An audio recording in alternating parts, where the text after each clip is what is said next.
CP rhymes with TP. Am I fucking right? Am I I don't right? get it, but I love it. What's up? This is Michael Rapport, or as that motherfucker CP calls me, What's His Cock from True Romance, and you're watching WILIscredia. CP, you motherfucker.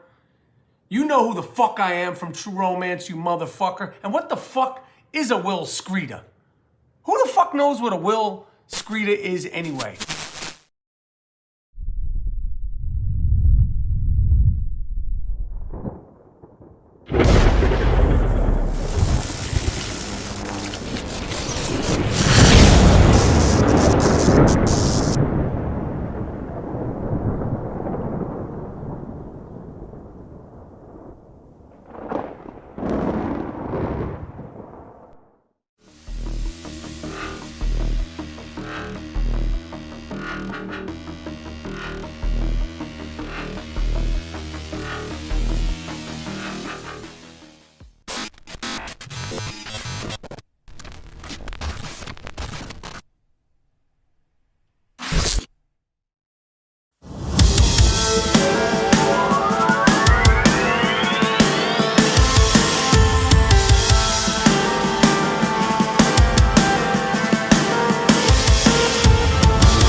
It's like that, new neighbors, huh?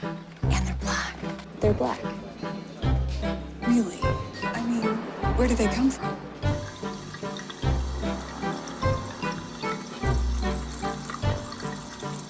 It's the black couple. Yes. It's African American. They just moved in, and we need more people of color in the neighborhood. Ones that can afford it. Well, that's racist. Black lives matter. That's right. Don't all lives matter? Excuse you? I'm just saying, why do only black lives matter? Yes, yes, yes. That was all in an actual real-life movie that is currently available to rent. Unfortunately, the only thing they didn't do with that damn Karen movie was make it an animated film. That is how fucking off its ass it is. It is such a we can get into it. I wish that was all of the clips that were just heavy-handed, but they're not. The entire movie is like just one fucking big elephant hand. That is what Karen is. I don't know what the scores are. Don't really care to know. You watch it if you want, but she's racist. There's your movie. White woman, racist, neighbor. Got it. Well, anyway, hello one, hello all. Welcome to this Saturday, September 4th edition of WILIscredia Live. I come to you, as always, as CP. Today, we have Dale. What's up, Dale? Deadhead, what's up? Ice cold one it is. Today, it's actually got to be a cherry vanilla because for some fucked reason, vanilla Coke and Long Island just are not exactly cooperating. So as long as it has vanilla Coke in it, I'm okay. Excuse me. A couple of weeks ago, I had to suffer and actually get vanilla Pepsi and that was like, I don't know. I might as well have just drank syrup. But worse things could happen in the world. It's complaining that's gotten me here. As you can see, this area here, this is a product of August. I'll get to Karen, but we'll let the August event play first because it's September. But I made a bet with somebody that whenever I went on a stream or did something on Twitch, that at least one day in the month of August I could speak positively about either myself, the day, or whatever, and I lost. I did not speak positively about anything in particular in the entire month of August. So now I've been given this 14 question. You could essentially call this a tag video if you want. For the most part, they're questions that were given to me. I've made slight alterations only due to the fact reading them back, I was like, wait, I still might not even be able to read it now, but consider this a invitation to make it a tag video. Usually, if people tag me in videos, I'm not really one to take part, but just make sure you call it the August tag and spell it with the celluloid W there. You don't have the celluloid W. You're going to have to use a regular W. What's up, Tom? What is up, Nikki? So anyway, what it is a bunch of questions, and I will have to answer them and try to speak fondly because I couldn't do it for the entire month of August. And I should have done this on September 1st, but I just recently had round 2 of my COVID shot, and that shit fucks you up. I was off my ass for at least, first 2 or 3 days, and I'm still kind of lethargy as we speak. Just the first full day, you get like a full bore flu. Just fuck you. 102.1 fever.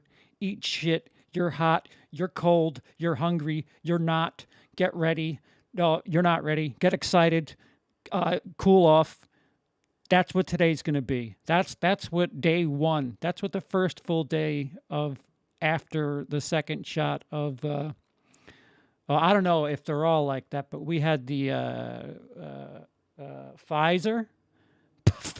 We had the Pfizer shot, and yeah, that one still kind of shitty, but certainly a hell of a lot better now than I was a couple days ago. I genuinely thought, I was like, oh no, I fucked up. I actually have COVID. I have COVID, and I've made it worse by taking this shot. I felt that at least for 2 hours, just huddled up in a blanket, like that scene in Walk Hard. He needs too many blankets, and he needs less blankets. Hi, Doug. What's up? What's up, Aaron? What's up, Aaron? 2 Aarons. Interesting.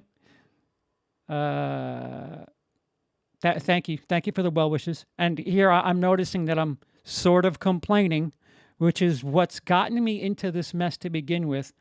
So this is a weekend live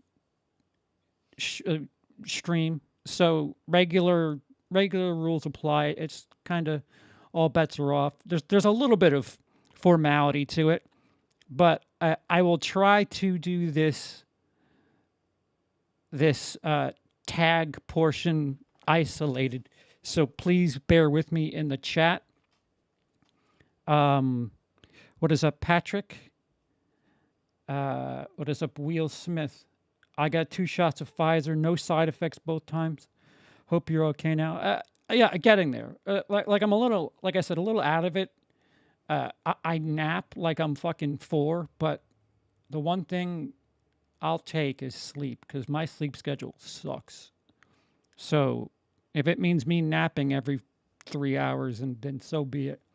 But I'm way better than I was. Like I said, on the first, I thought I fucked up. I thought I fucked up and had COVID and made it worse and was going to die because that's how shitty I felt. And then when I had 102 fever, I was like, is this good enough to go to the hospital? Do I want to go to the hospital? Maybe make it worse? Am I causing somebody else to lose a seat, a bed, whatever? Fuck it. So anyway, I'm here. I'm here well enough to talk to you. I streamed before on Twitch, twitch.tv/WILIscredia, just like the address here on YouTube. Different stream. Some of it will appear as post-production. It'll appear live on the YouTube channel at some point, but it'll have been pre-recorded. Over there, they asked me about the camera. We are down to less than $200 within range. I think it's it's between 150 and 180 that we need, and then we can replace the camera, and then I can finally film the backlog, which is now 2 episodes of Food Like That, 3 episodes of 1999, a couple of reviews. What the fuck, what? I just got a message from my wife. What?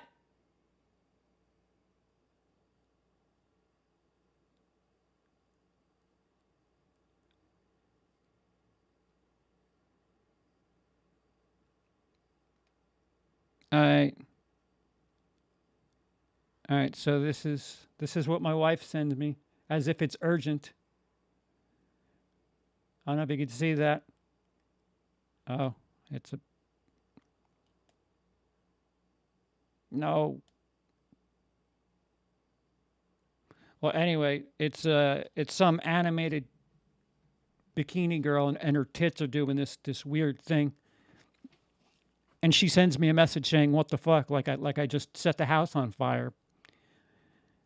See, you people think that I'm the crass one. CP is just for show.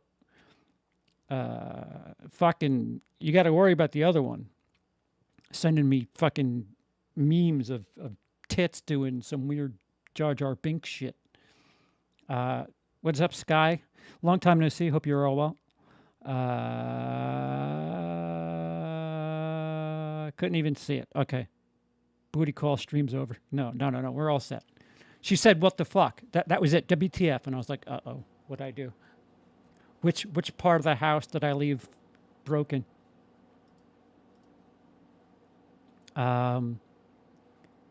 That shit is so Jekyll and Hyde. I've known people get very sick after the jab, and some who's like nothing at all. Yeah, I guess it's all everybody's immune system. I mean, there's medication like when I was taking painkillers, people were like, "How the fuck are you standing?" And I'm like, "Standing? I need more. This shit doesn't work." And there'd be people off their ass. People would throw up. We're all different. We're all made differently. We're all humans, and we should all treat each other in kind, but also recognize that we're different. That's it. It is weird, but the government's juice is flowing inside me, so I can get the internet now. I am now a Wi-Fi hotspot. So, all right. So enough shenanigan and rannery. I will present to you now August. So please don't get... Oh, see, I get sidetracked by the fucking misses. People were asks, what now? What's going on? Are we still live? What the fuck? What is going on? That was weird. All right, don't speak ill of the wife or else the internet goes fucking wonky. So we were talking about the camera. The camera drive, we're under 200. We're somewhere between 150 and 180. If you must, super chats are appreciated. They are the least beneficial because YouTube takes 30%, which, listen, it will take obviously anything anybody's going to give and say thank you. But Patreon, I would say especially in the month of September, will probably be the most bang for your buck, as there's going to be a lot of Halloween material coming. If you're a Halloween fan, you might want to be a patron, even if just for the month of September on WILIscredia. If you'd like to hit us as quickly as possible, paypal.me, CP of Willie, twitch.tv, WILIscredia, and youtube.com, which is where you're watching me. There's all that stuff. That's if you'd like to help. Not saying that nobody's helped. You guys have done more than help. You guys have been incredible. We're almost there. And doing stuff like this is getting us there. And again, thank you so much to everyone. It seems like if you're here in the chat, if you've ever been here on the channel, you've helped in some way, shape, or form. And we cannot stress the thank yous enough. This Tuesday, after the worldwide premiere of Halloween Kills, you will have my Halloween ranking list. 12 Halloween films ranked going from 1978 to 2021. Those films will be ranked in one video, premiering the night of the 8th or 9th. It's coming soon. It's already preset. And if you want any idea as to the state of our camera, watch that video and don't complain. Don't complain about the audio or the video, because that was jerry-rigged to hell. I had to hook it up through the computer. The microphone is I can't do videos like that. I'm merely capitalizing on the fact that Halloween is officially in front of audiences, and I will be putting my ranking out, which also means that something else will be coming, and that's this fucker.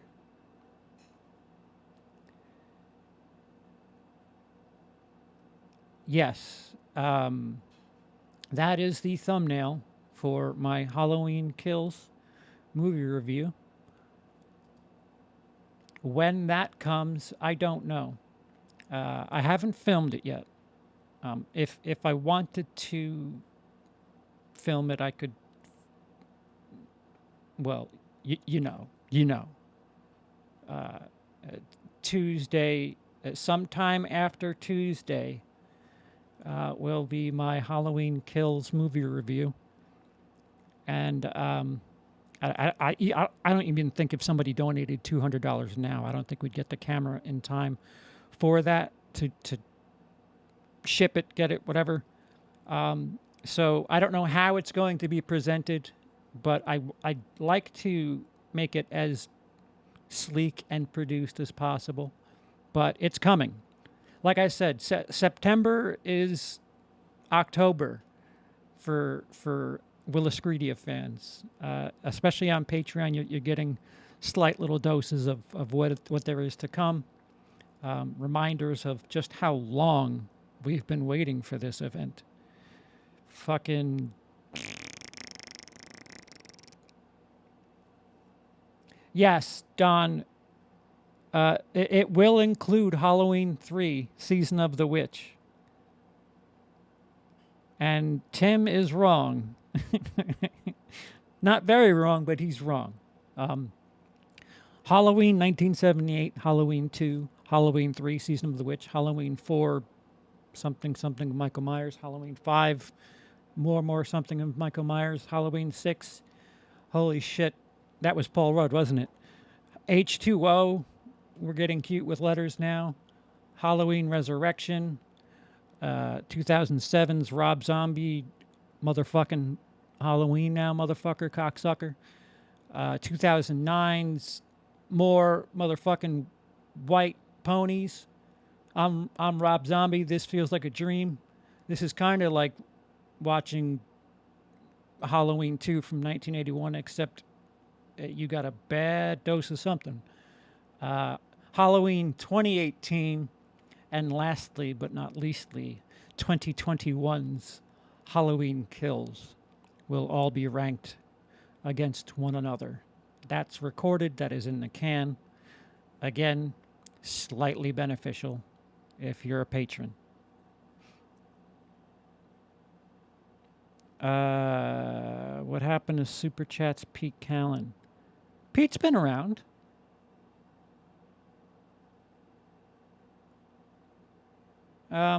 He's been around. I spoke to him. I haven't really been streaming on YouTube recently. I mean, you know, if you think about it, there hasn't been show business in a very long time, so that's probably more my fault than anything. Aaron, we are simpatico.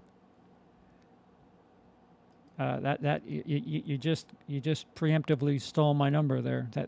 That is where it is for me. I hope he's doing all right, but I think Pete is fine. Not sure if this is a hot take, but Resurrection is definitely the worst one, worse than the remakes. I saw a second of it on the TV the other day, and a sense of depression washed over me. Yeah, I mean, you can watch my 31 on 31 from 2018 to get like a palette of where things should be headed. Some things have moved. Don't get me wrong, but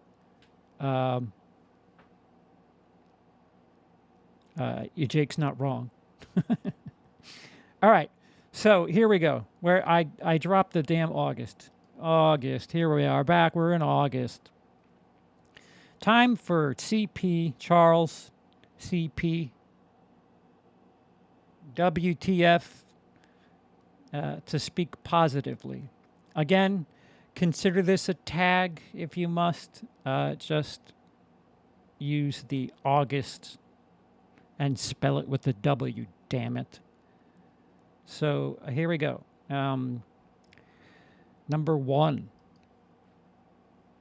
If you had to take over another YouTuber's channel, whose would it be and why? I mean, that is kind of silly. Who's the most popular YouTuber right now? Is it BTS? Is it still PewDiePie? Am I a boomer by saying that? Yeah, like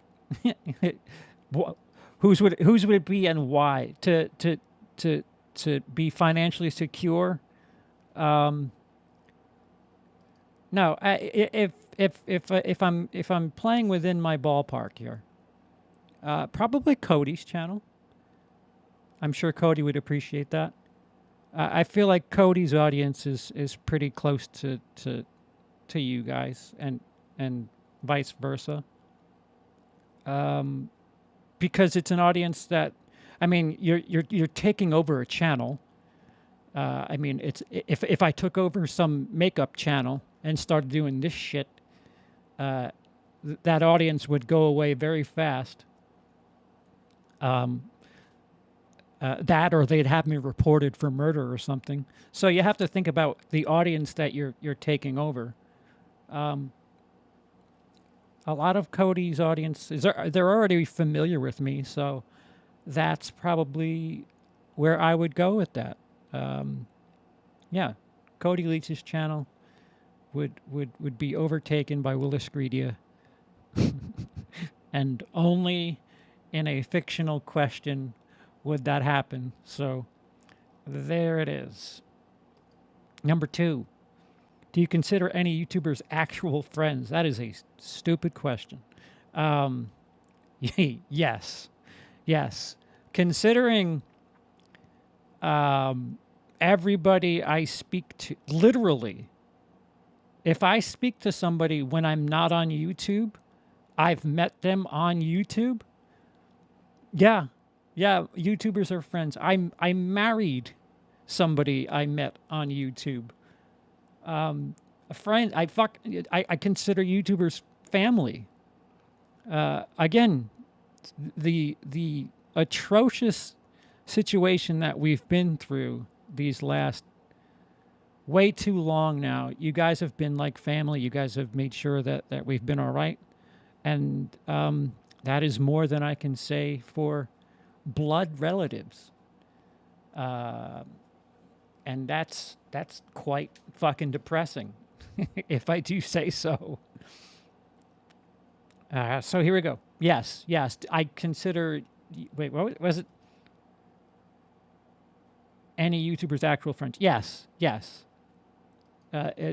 Most YouTubers that I speak to or are associated with in the chat, whatever. Yes, friends. I don't like using the word fans anyway. Supporters, family. We're all the members of a community, of course. That is a rather...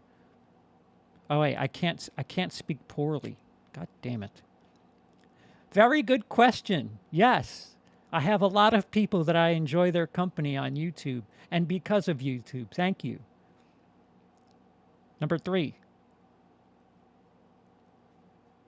Is other YouTubers' perception of you important, or is the production and entertainment for others most valuable?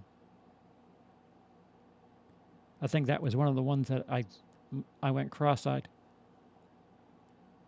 Screediots. That's it. Sky's got it. We're all Screediots. I'm sorry. I need to...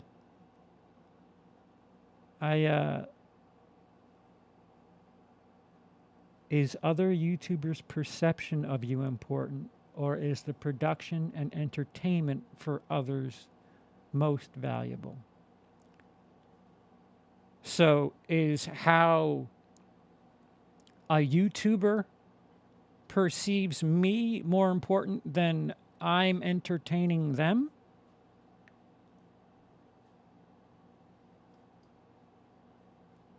I'm not quite sure I understand. Is other YouTubers' perception of you important? Yes.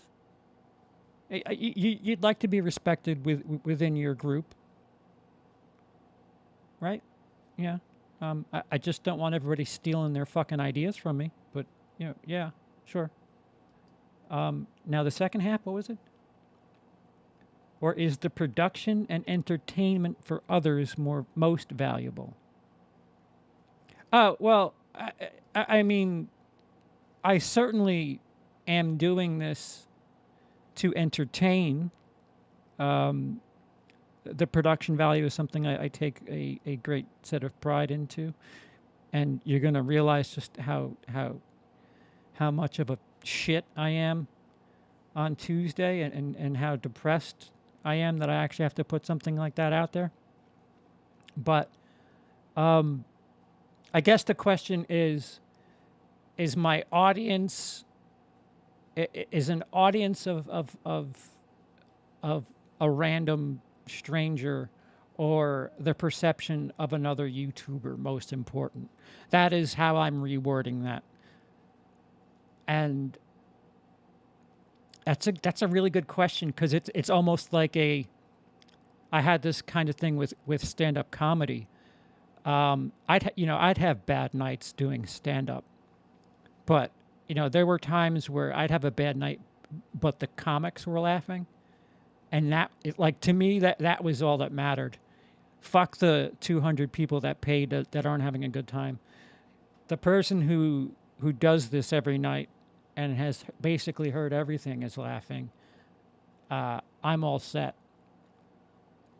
I mean, I guess for importance sake, you want the everyday anybody to enjoy the show, which, by the way, if you are enjoying, be sure to hit that like button, share, all that other fun jazz. I always forget to do that. Obviously, I'd like people to be entertained when I go on here. Is it more important than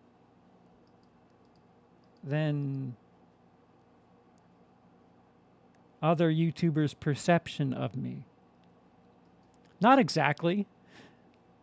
No, yeah. I'd rather somebody have a good time and want to come back more than I don't know, some YouTubers from Florida's perception of me. I certainly care more about that. Other YouTubers' perception of me, I mean, shit, that you're talking to the wrong guy for that one. But no, I certainly care more about the people who are ingesting my dumb face than other YouTubers' perception of me. And like the question before, if I care about your perception, it's you're probably somebody I consider close to me anyway. So I kind of like loopholed that question by, I become friends with people and I ask them very honest questions. All right, how does this look? I don't want to hear it's good, whatever. Just tell me what doesn't work for you. Would you watch it? Where wouldn't you watch it? Where would you change it? Doesn't mean that, just because somebody says I don't like that, doesn't mean that I'm going to change it. It's just I still to this day, years later, have not gotten a handle of the YouTube game the way I did stand-up comedy. Stand-up comedy, if I did the same joke over the course of a month, the different reactions were enough that I could kind of figure out where the set was going. Because, you do something enough, you have enough things happen enough times, things start becoming predictable. There's tropes, there's stereotypes. And with a live audience, you can kind of recognize and say, all right, this is kind of like days C, F, and G. So let me try to cater to those shows and work that way. When it's pre-recorded, I can't alter how you perceive it. So I can ask somebody how they feel about it. Not everybody's going to like it, but I have to ultimately be content with what I'm putting out there because, yes, most importantly, if people are having fun ingesting me, that is certainly most important. I want you to ingest me and enjoy it, goddammit.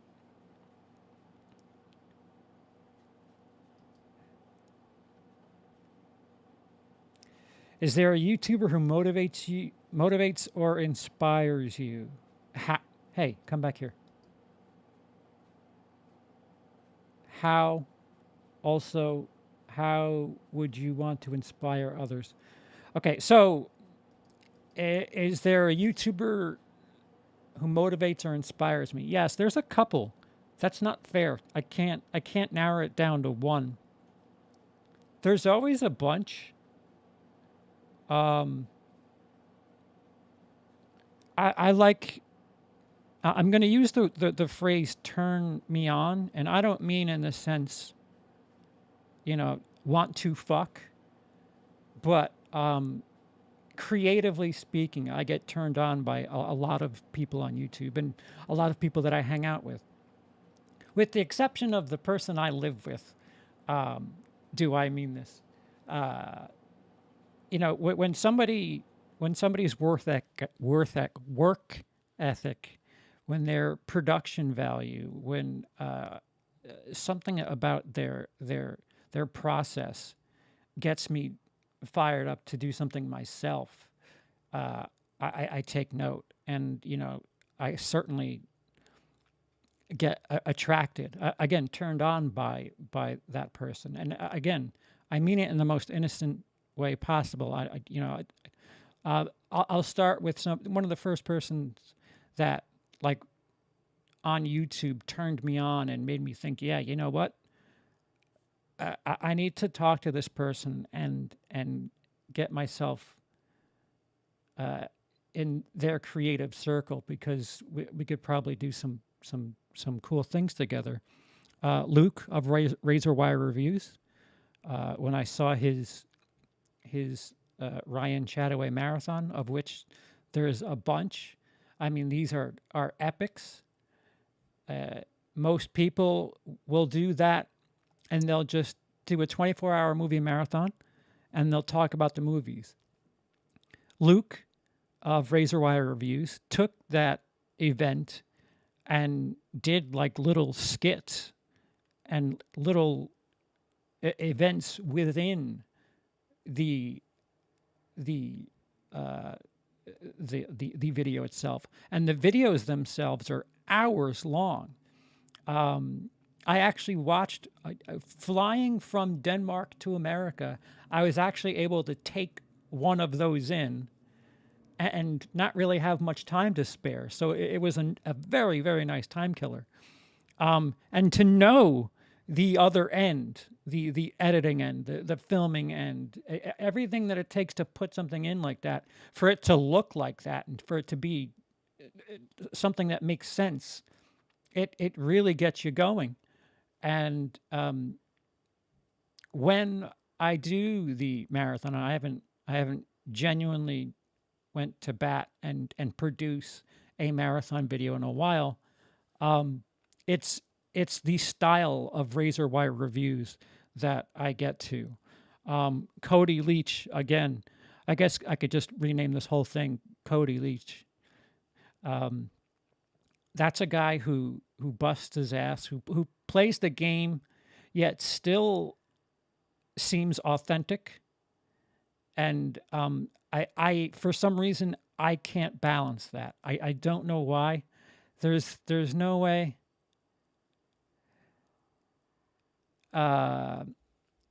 There's no way that I can do something where, like, I'm playing the game and you know, just trying to get people to watch without feeling like I'm being disingenuous in some way. Where Cody, his work ethic, again, worth. They're also worth a bunch too, so that word still counts. This guy has got a family. He's got a full-time job. He's out producing everybody and fucking killing it in the process, and having time to do everything. And he's the person that cooks in his fucking house. And if you ever see the stuff that he makes, it's like, dude, do you fucking sleep? What are you doing? But he, like, if there's somebody that deserves this, it's Cody. Cody certainly, you know, it makes me tired in my head to think, wow, if this guy didn't have a job to report to, if this were his job, just how much more could Cody Leach be putting out there? What would the product look like then? And it turns me on. I don't want to fuck Cody, but if he'll let me, I'm not going to say no. But certainly, it turns me on. Emily, I'm not saying this because I'm married to her. I said this to her back when she was just the lesbian girl from Britain. her work ethic and her emphasis on comedy and the production. I mean, since I've seen it firsthand, it makes me more tired, inspired, and a bunch of other ired words that she's somebody who's just criminally underseen, and it's so unfortunate that we're not in a better situation right now so that she could be producing. It kills me that her creativity has taken a hit in the last COVID tia. When she gets creative and to see what goes on in her head, and you might as well set up police tape because of the things that she's got going on. Just set up a police tape and warden that portion of the house off because she's got something going on. She's going to do something with the camera and fucking confetti and a fucking cardboard and it's going to take a while, and she's going to do 6 different angles, and she's created 4 new characters who are also her. Spoiler. It makes me dizzy when all I think of is writing. All right, this thing reminds me of a joke. I can write a joke here. Oh, I like Goodfellas.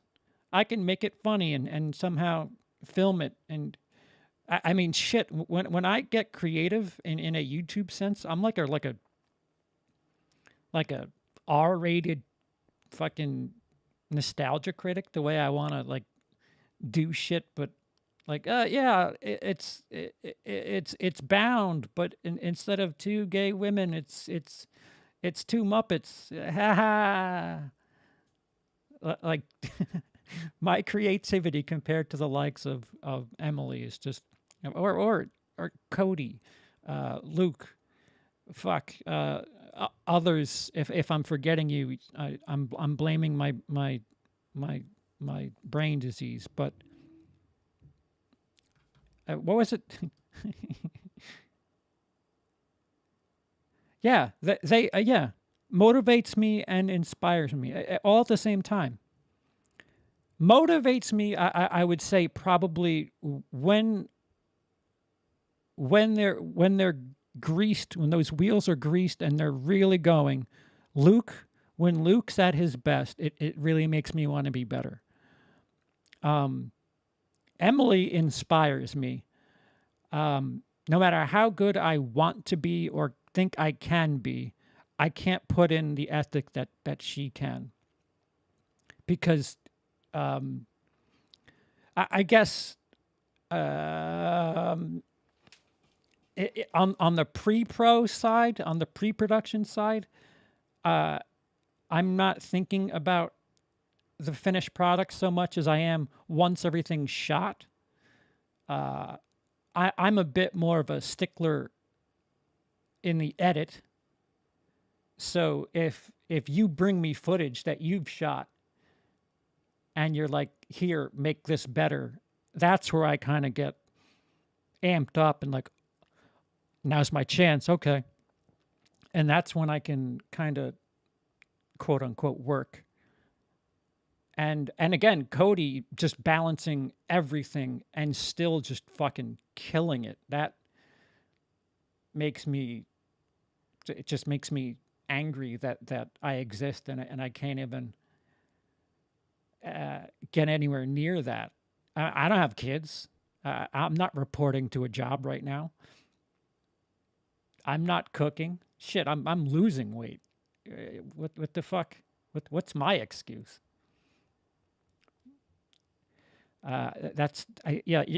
Somewhere between those 3. They all inspire and motivate me. What is most important, being Wait, what is most important about being on YouTube for you? Well, it's just a creative outlet. It simply it basically is what stand-up comedy was. If I weren't sick and I were feeling a little bit better mentally, I would probably be back on the road doing stand-up again. But due to the fact that I can't perform stand-up the way I would in my prime, I'm somebody who, creatively speaking, I have to do something. I have to do something. I have to feel like I'm making somebody laugh somewhere, somehow. Otherwise, I really feel worthless if I'm not, you know, turning somebody else's moment into something funny, even if it means just, look, I'm an asshole. Ha ha ha. So, you know, to entertain, that is most important. To have an outlet for my creativity, that is most important. Entertaining and having a creative outlet. Again, I get to. It's like a cheat code. I can be a filmmaker if I want, and put it on YouTube. And if it's shit, I just take it back. It's not like I'm releasing John Carter to the world, and it's just like, oh no, it's failed horribly. Shit, I've got hundreds of videos that fail horribly, and it's just, all right, on to the next thing. Nexticle. Well, that went away. How different from your YouTube personality are you, and is that better or worse? I don't know. Again, I'm sick. I'm not 100% in in any shape of the phrase. So I'm actually much more reserved right now off of YouTube than I am on YouTube. I mean, there are moments where, you know, I'm CP. I'm on and I'm CP. I'm the characterized version of Charles. There are certainly moments. I haven't been that in a while. This is pretty close to who I am. I'm pretty well beaten down. There's not much going right, and you know, it's hard to pretend that you're this bigger than life character who doesn't give a shit about anything when you're smaller than everything and everything bothers you, and it's the exact opposite. I just am not a great actor like that. But I've had moments. There are certainly moments when my confidence has been right, my living situation's been right. Believe it or not, my living situation has always dictated what my creativity has done, which is strange because when I was most creative, when I was doing stand-up, was when I was unstable, just touring the country, going to this state, that state. You know, most of my week was spent traveling, just you know, in a car, in a train. I wasn't flying very much. I didn't like flying back then. And that was nothing but instability. But since my father passed, I just want to sit still. Like, I want to make sure that the place where I go to bed is the place where I wake up. And that has certainly been jostled recently. And that instability has kind of caused me to be unstable. But is that a... Nope, that was the other one. Is it better or worse? How different are you from your personality? I don't know. Right now, you're pretty much getting Charles. You're not getting CP. CP, the climate of the world certainly makes the CP character a wanted man. Saying some of the things that CP would say would certainly, I'd have to do some backtracking, and it's that's just since I've been on YouTube. There's elements of the CP character that I don't know if I had full confidence back, would I still be able to be the CP character full bore without worrying about having to explain myself in perception and let people know this is a character. I actually give a shit. I'm not this guy. I'm not CP. They're just my initials. CP is a characterized version of Charles. It's just a bunch of the knobs turned up. But right now, I certainly couldn't do that. I'm not 100% right now. If I were 100%, there'd be a difference. There'd be a noticeable difference because ask anybody who hangs out with me or talks to me off of YouTube. The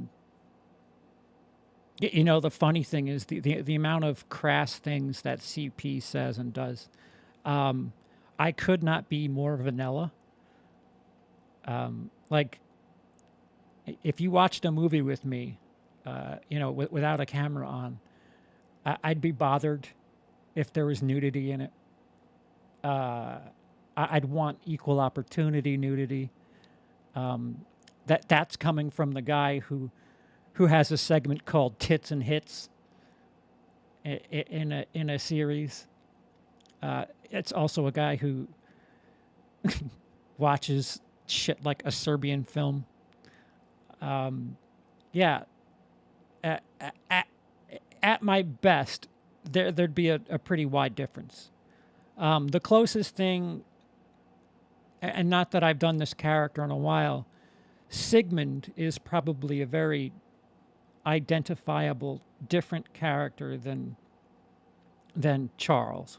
Sigmund is like a creation of mine, and I've done something with that character that I've made sure that I'm telegraphing that this isn't me, guys. This is Sigmund. Sigmund always, how I always match my gear. You'll never see me with a yellow hat or a yellow shirt, and that's because that is Sigmund. Sigmund. If you see me in a yellow shirt and a yellow hat, I throw on a lisp. I get a little bit silly and extravagant and out there. That is the Sigmund character, and Sigmund is inspired by some of the silliest things that I could think of on the internet. So yeah, that person is different, certainly different.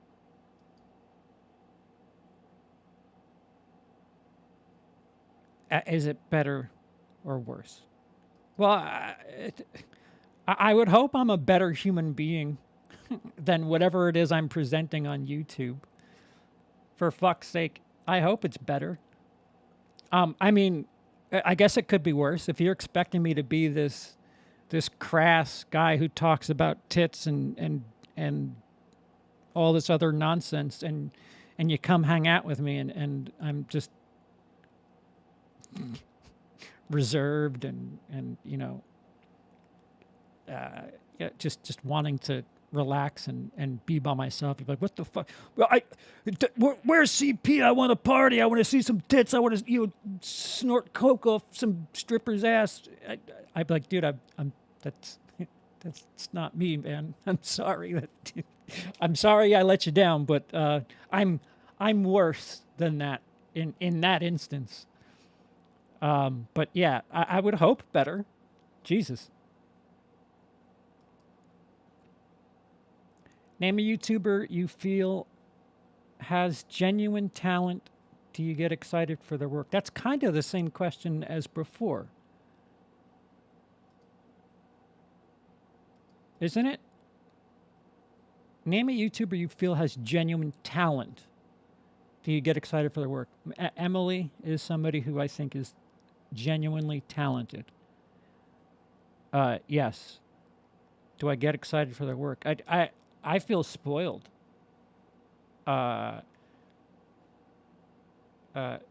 Seeing Emily work through some of the things. There's stuff that never makes it to production that I'm like, oh man, the people are missing out on something that, it's strange, somebody's creation in somebody else's hands. You never know how it's going to turn out, but there's times where Emily will throw something up and she's like kind of weighing the idea, and I'm like, oh, that sounds really interesting. And then in my head, I'm taking it on a journey where I would go with it, creatively speaking. And we're certainly not going to get to the same destination. And there's times where she'll just abandon it for whatever reason. Sometimes, more often than not, it's because, you can't set up a GoFundMe for a fucking YouTube video every time you want to get production done, and she's very ambitious with a lot of the things that she does, and makeup and props and I think the dollar store presentation that she ends up giving, even though it's her kind of adapting to the situation, I think it makes it funnier. And I'm not saying that to make anybody feel better about what it is she's doing. But, when she does her like cardboard puppet version of herself, that's funny. The hands are tea bags, for fuck's sake. I think it's funnier. I think it's funnier than having a $600 puppet that looks just like Emily. Although that would be fucking awesome.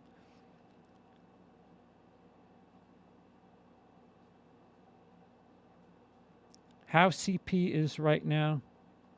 How is he off camera? What?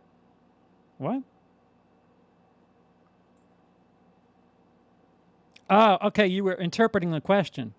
I see. Yeah, so Emily's talented. Emily has an arithmetic approach to entertainment, unlike anything I've seen. And again, it's not like I get to hang out with every single person that I know does YouTube and see them from idea through completion. So it may not be fair for me to say that like that. But the amount of effort that she puts in to stuff, and again, there's stuff that never sees the light of day, that she's put 20 hours, 30 hours of pre-production work, investing time in looking something up and getting the background on something, and then just doesn't do it. And it's like, oh, motherfucker. This, like, you could have a fucking channel off your failed idea right there. Just this idea that you've abandoned can be a channel.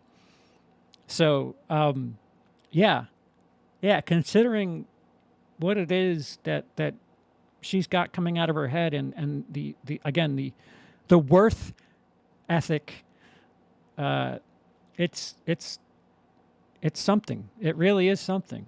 It makes me It makes me frustrated. She'll have like 20 takes for her intro. And like, where are the polar opposites? You know, I'll fix it in post. Hi, I'm CP. Welcome to WILIscredia. Hello, I'm Charles. Welcome to WILIscredia. Hi, this is WILIscredia. Hi, whatever. All right, fuck it. I've got myself saying a bunch of different things. I'll take the best pieces, and do it in the end. Fuck it. Where she will, hey howdy hey, hey howdy hey, hey howdy hey, hey howdy hey, fucking Kubrick in there, and I'm like, what the fuck was different about those 7 that you're still going? But you know, you can't really.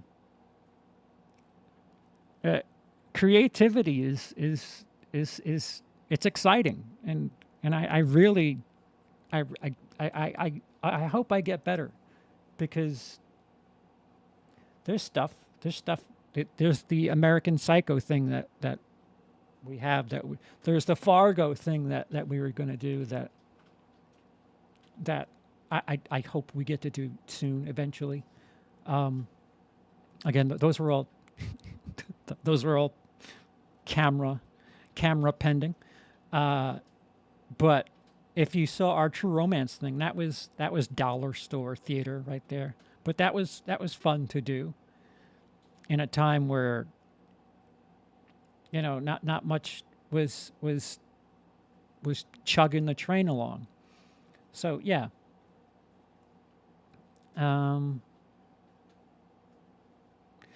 Who's a YouTuber that you feel works hard? What makes you say that? I just I just gave you the same answer. All right, so you know what? Let me go back and check this. Emily has genuine talent and works to make sure that it's out there. A YouTuber that works hard is Cody. He works hard if he didn't have the life that he did. He's got so much going on around what it is that, like, he's the most successful of the people I speak to on a regular basis. And he's also the most busy. And I don't mean like busy doing YouTube shit. I mean being a dad, being a fucking Joe Six-Pack, a chef. He busts his ass, manages to take in a television series, produce 15 videos from that television series, make sure it's up and have something for his audience, get at least 1 or 2 videos up a week, get the production quality that probably rivals mine.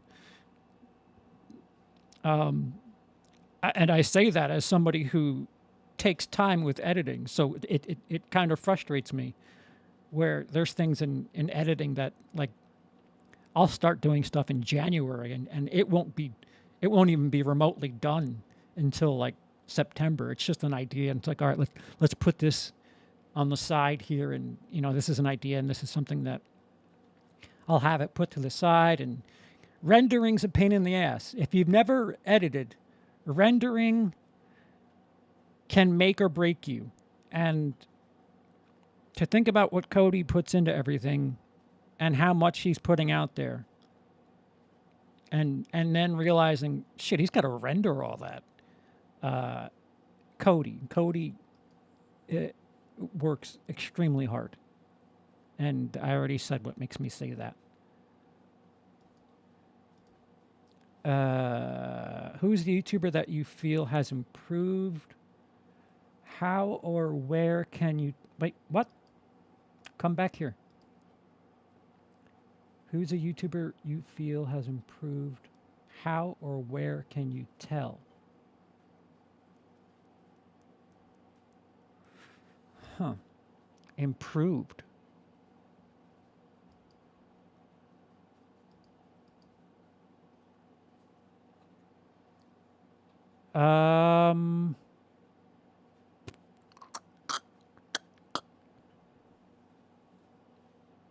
That's an interesting question. Improved.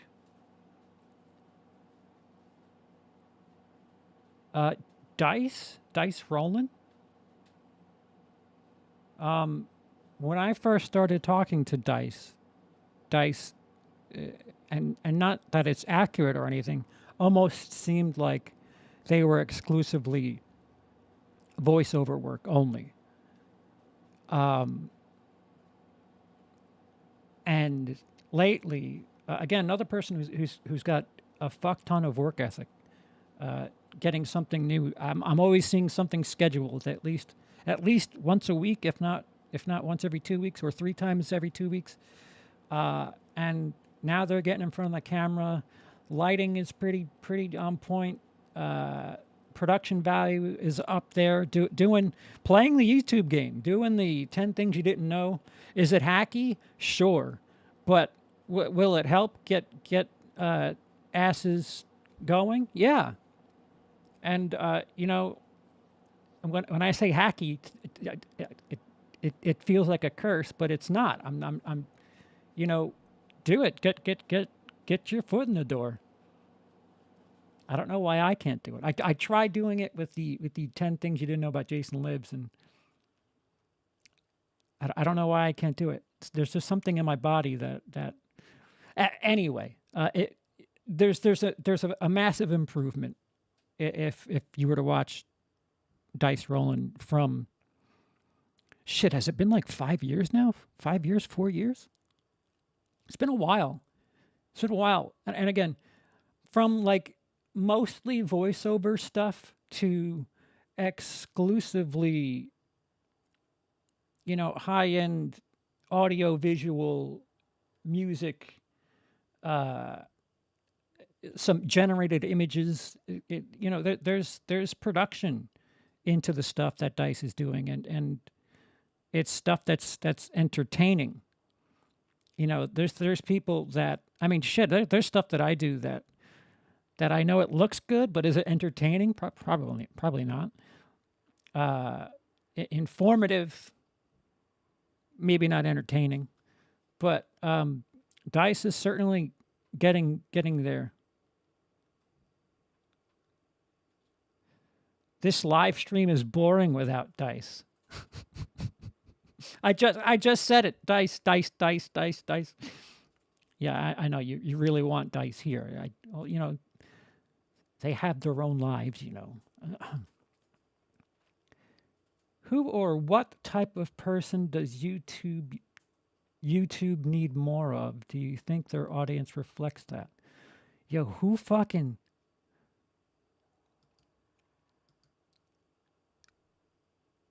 or what type of person does YouTube need more of?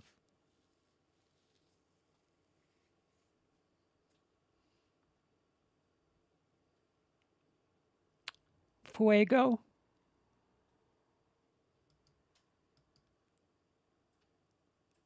He's somebody who has a passion for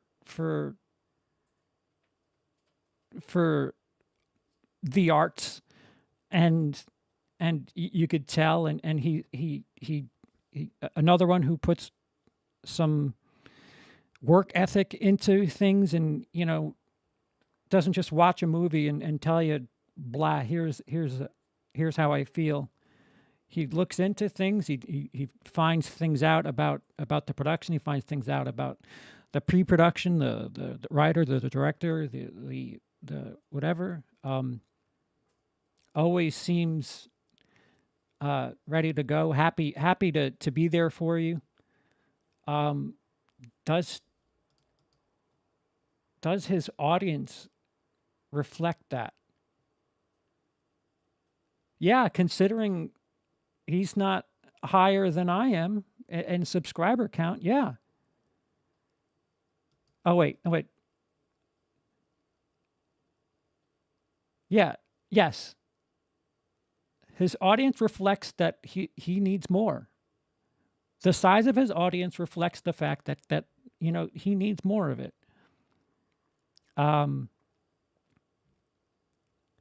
Fuego probably is somebody that I think if oh wait, I'm is this going to be considered negative if I say it like this? Fuego, I think, if he had a little polish, because Fuego's very forthcoming. Just here's words. You know, he doesn't need bells and whistles. He is not me. He can tell you what the fuck he thinks and give you a full diet of opinions, and it's good enough. Some people like yours truly, you know, get a little lost and start looking off screen and thinking about, you know, Angry Birds or some shit. I think if Fuego's production had a bit of polish to it, I think he certainly could grow a bit more.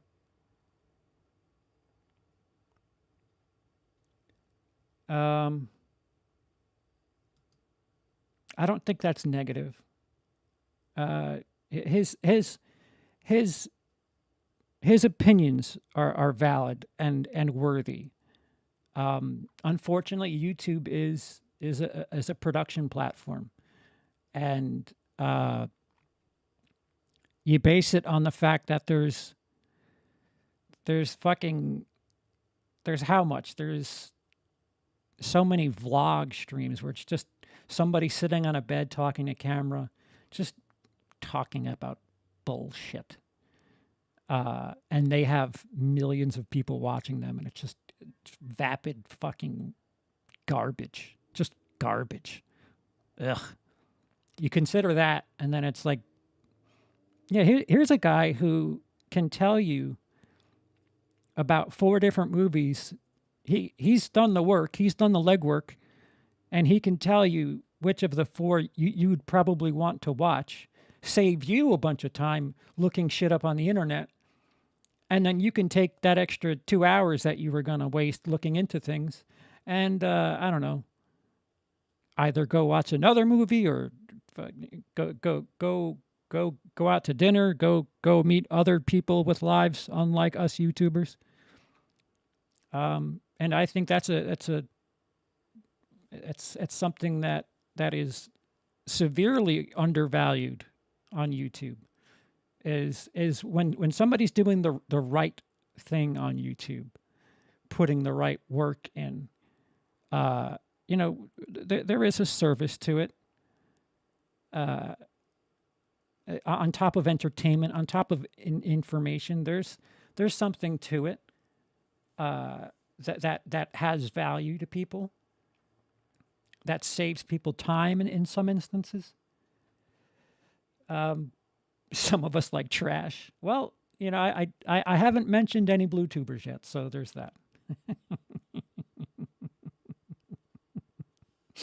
I haven't mentioned anything from Florida just yet.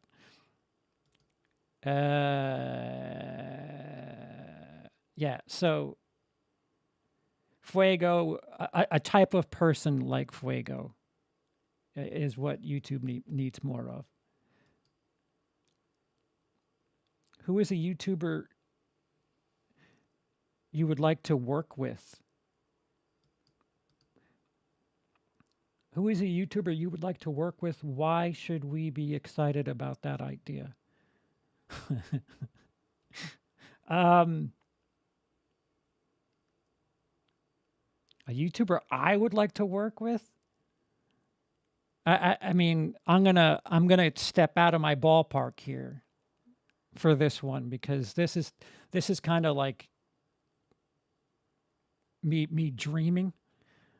I would love to do something associated with Red Letter Media. Something, even if it were just writing, where you wouldn't know I had anything to do with it. That would be exciting. Those guys are rather funny. I watch content from Red Letter Media more than I watch, you know, fucking Hollywood entertainment. To be associated with that would be quite interesting. Why should we be excited about that idea? Because it might bring my my excitement to be creative back. That's why. Again, that's like it's a long shot of an idea, but it's certainly somebody I'd want to work with.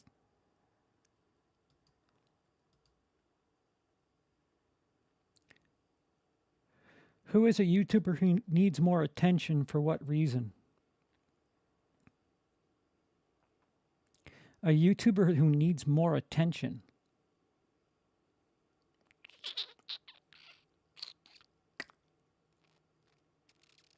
Well, a couple of years ago, I said this about Durant Cinema, and he's flown past me, so I can pick him. I'm right sometimes.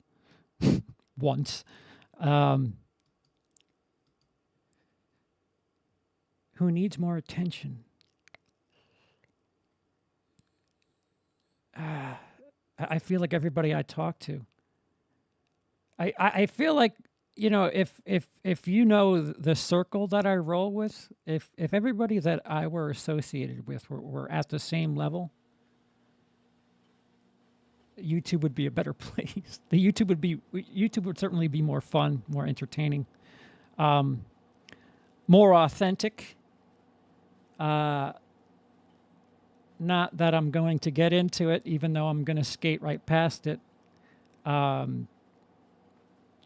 Anybody that I'm thinking about right now or talk about, Emily, you know, if you ask Emily her opinion, she can tell you why she thinks that, how she's come to that conclusion.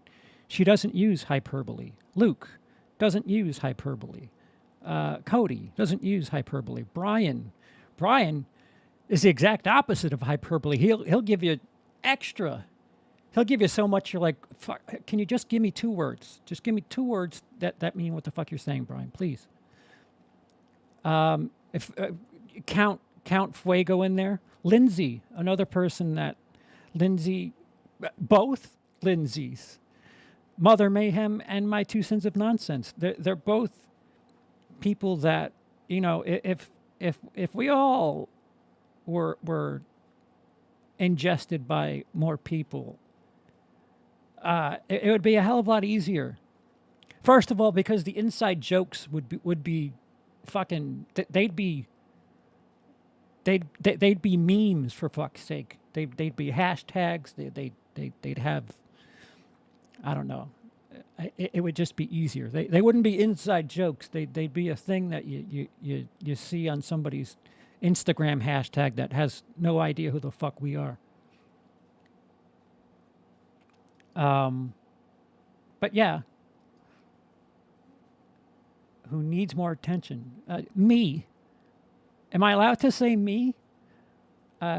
Even though not right now. When I'm doing my best, I feel like I deserve more than I'm getting. And that's not just me wanting something because I want something.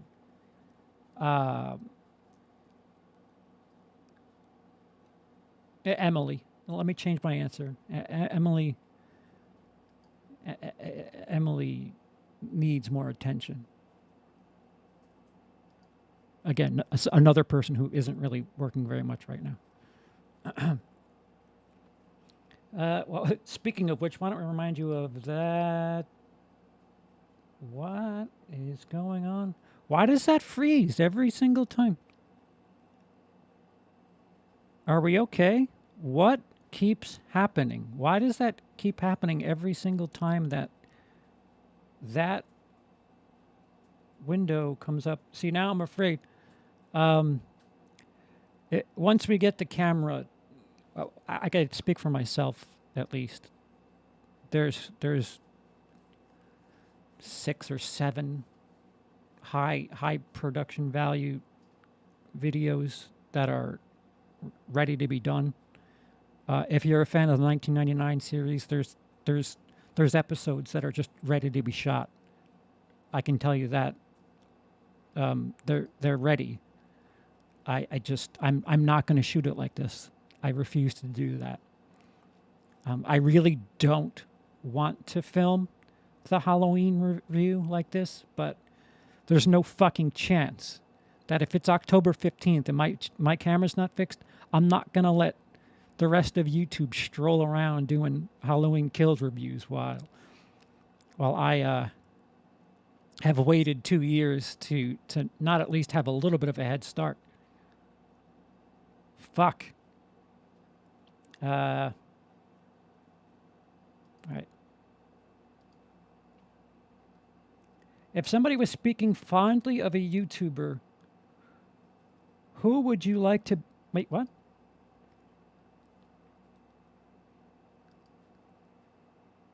If somebody was speaking fondly of a YouTuber, who would you like to be associated with in the same breath? You're just saying, who would you like to speak fondly of you? That's what? See, I pre-screen these and I still can't fucking understand it.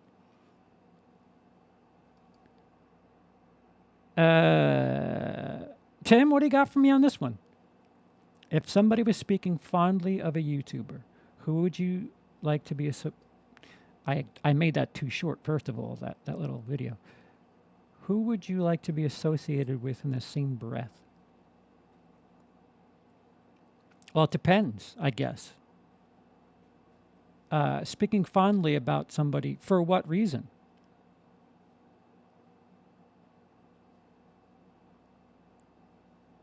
All right, Trent, you taking off? Yes, Emily will be creating videos again. Emily's got a bunch of stuff. Emily's literally in the middle of something that has been going on, and our situation has kind of just been a earthquake right in the middle of it. Like being as good as. If somebody was talking highly of a YouTuber and they talked about you too, who would you want it to be? It depends. It really depends. What type of category are they speaking of?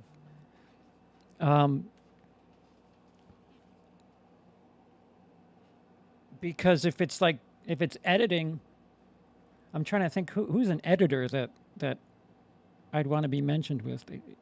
If I'm sucking my own cock here, I would flip that around a little bit and say, I would hope somebody would want to be mentioned in the same breath as me when it comes to editing. Actually, Luke's a really good editor, so let me unsuck it, spit it out. Yeah, I mean, it kind of happens already, Cody.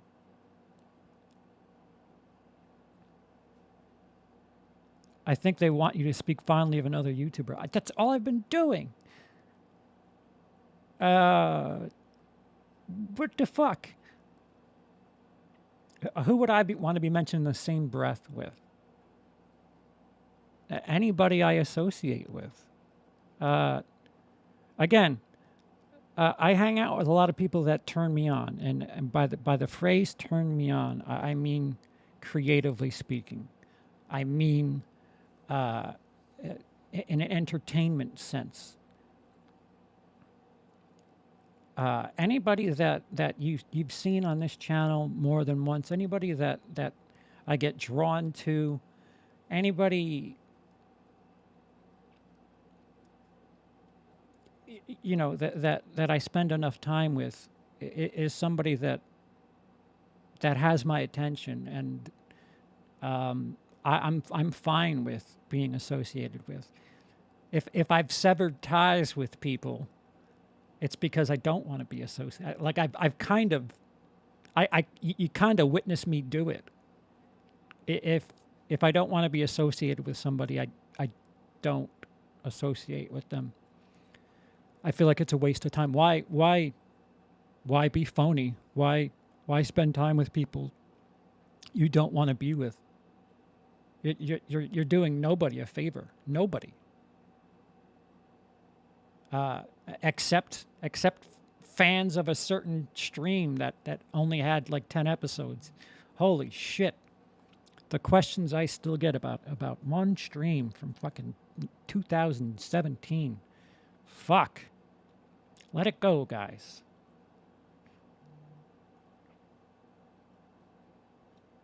Speaking of Luke, does anyone think we'll actually get a 24-hour movie marathon this year? I do believe so. Yeah, these are basically the same question. It's just like, speak fondly. Why would you speak fondly? Who is somebody you would speak fondly of?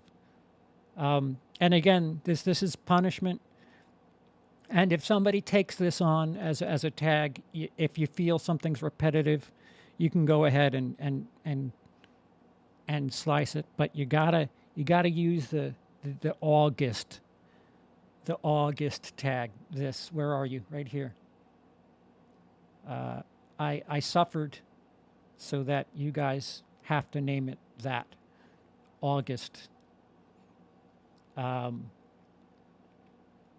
think I've learned my lesson. I will speak positively however I can in the future. And this is the last. This is the last of the same questions. Apologies. They're very similar. They're very speak nicely about people you know. I mean, I'm not going to talk about fucking PewDiePie or fucking Philip DeFranco or any of that shit. So, of course, it's going to be people I know. Who's a YouTuber that seems to want it most?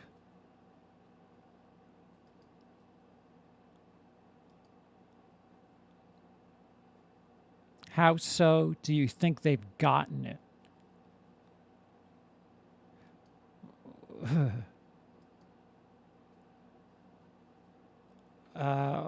Want it most?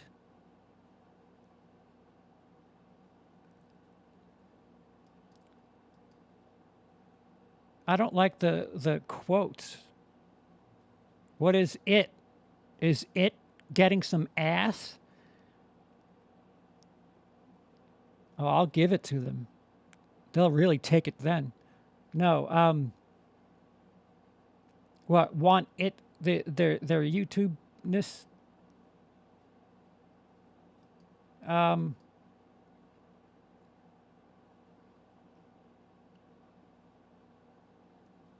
think it's the same, it's basically the same question as a hard worker.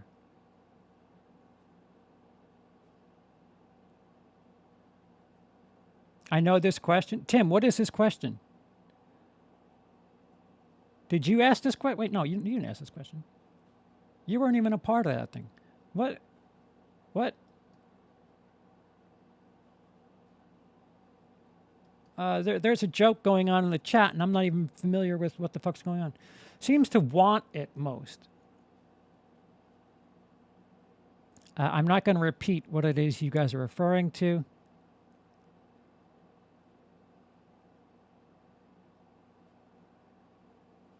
That's very sweet, Doug. Thank you. Doug basically said I don't give a shit about other YouTubers.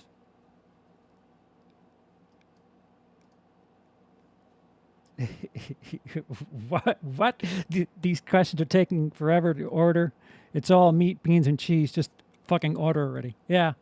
All right, Aaron. You don't have to hit hard like that. Somebody that wants it most, Cecil of the Horror Show is somebody that I think certainly wants it. It is crystal clear that Cecil wants his YouTube thing to be like he wants to be associated with YouTube. I would associate that with Cecil wanting it for sure. He's out of everybody that I know and talk to, he's probably the one that like will sell out for a gig or a gag, no matter how much he believes in it or not. And that's quite admirable. How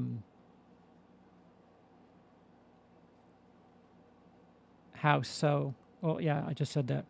Do you think they've gotten it? No, I don't think Cecil has gotten it. Well, I think anybody who has gotten what they want probably doesn't want it anymore.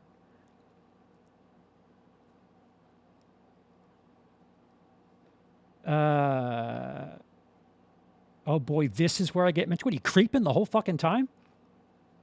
The quartering wants it, and by it I mean my boot up their fucking ass.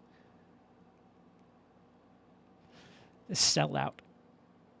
Don't creep, Cecil. Don't creep on a fucking stream and then drop 2 cents in. Not sell. I don't mean sell out. I don't see. This is why I shouldn't read the chat when I do these. Not sell out like you're a sellout. I mean, you know, fucking run into the brick wall. Going for it. Like, all right, I don't believe in this, but fuck it. Here we go. I'm gonna, you know, kamikaze this shit. That's what I mean by sell out. Whether or not you think it's A+ material, you'll give it the same. I mean, I've had nights like this at comedy clubs where I remember being young, very young and very inexperienced, and there were shows where on a double night, on a Saturday night, the first show would be like 250 people, and the second show would be like 30, and you could just notice the difference in the comedians. Like they're just dejected. They've had a big show. They had their fix, their fill for the night. The first time they were expecting it, the second time, and they're not putting the same effort in. And I always used to remember speaking to somebody who I worked with quite a bit back then, and I said, you know, the audience doesn't know that they're not what we're looking for. They still pay $10, no matter what happens with the audience. If one person's in the audience, they really should be getting the same performance as if there was 1,000 people. And I just couldn't process the fact that, you know, emotion plays into that. And I at that moment I felt like, yeah, you could be a robot. You just, this is your best. It doesn't matter what it is in front of you. Be your best. You know, just do your material. That's something that I would say about Cecil. Doesn't matter what's in front of him. He's going to do it. He's going to give the same effort, regardless of whether it's something that he's completely confident in or not. He's going to put the same effort into. That is what I mean by sell out, Cecil. You dick.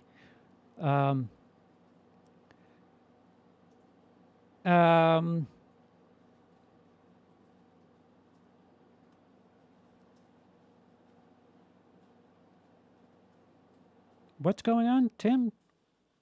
The quartering is clickbait shit. The quarter, I don't know how the quartering is getting mentioned so much. I could not be further from the quartering right now. So that is it. That is the August tag. That I don't know how many questions that was, but you could certainly narrow that down to a couple. But again, that was punishment because I didn't say anything positive the entire month of August about any situation. I didn't look at the bright side of any situation in the month of August. So what you had was this version of a tag video, essentially me saying, my friends are good. My friends are good. These are good friends. YouTubers are friends. I like this YouTuber. Just a bunch of different ways. I mean, I really could have stretched, and you guys will have the benefit if you want to take this on and really sit and think about it, and you could talk about fucking Keemstar if you want to and explain why, but I don't have the luxury of pouring my brain, and this is something that plus I was sick all week, and by all means, if you'd like to do it, it's my invitation to take part. Just you've just got to call it August. I suffered so that you have to spell it that way. The August tag starring, and I'll creep if I want. Sometimes I just listen because I'm doing other stuff. Jerk ass. Ew, how do you jerk ass? Because you have repeatedly brought up YouTubers with shit content who are successful. Who better represents that than the quartering? COD or bike suicide tonight. It's probably going to be COD. I have never seen a Keemstar video. You are lucky. I watched. Now I'm going to be talking about the quartering for some dick-faced reason. There's a video that Ethan Klein, H3H3 Productions does, Content Court, I think it's called, and it's like it's something that I put on when I want to go to sleep every now and again, and it's like an hour-long video about all the offenses that the quartering has done. It's first of all, the premise is fucking brilliant. It's something that, to use my terminology, turns me on. They have this terminology that, they talk about these YouTubers that should be in like YouTube court for crimes they've committed. And there's an episode where they do the quartering and things that he has done that has put him in YouTube content court. And it's funny shit. It's funny shit. The idea is great. The episode is actually fucking funny. And he's a bit of a douchebag. He, not to spoil things, but he clickbaited so much that he was able to buy himself a shed. And he named it Brie Larson. And everybody thinks it's kind of creepy because Brie Larson was in a movie where she was held hostage in a shed and physically beaten and otherwise in a shed. And he opens the door to this shed, and it's a Captain Marvel poster in there. It's like, dude, do you know what optics are? Do you know like how tone deaf you? And fuck, I don't know. I don't know.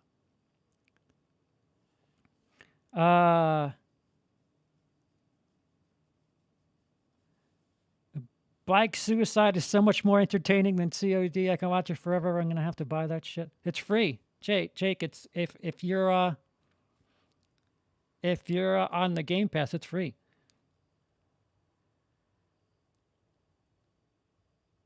We might do both. I can't play Call of Duty for too long.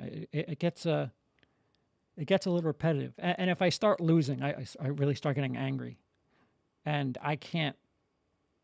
Medically, I can't be losing my patience. I know all about this H3 feud too, CP, just like Trisha. Oh, is Trisha the one that is the frenemies? The one that used to be the girl on Frenemies? Well, I actually, come to think of it, Keemstar is another person that doesn't get along with Ethan Klein.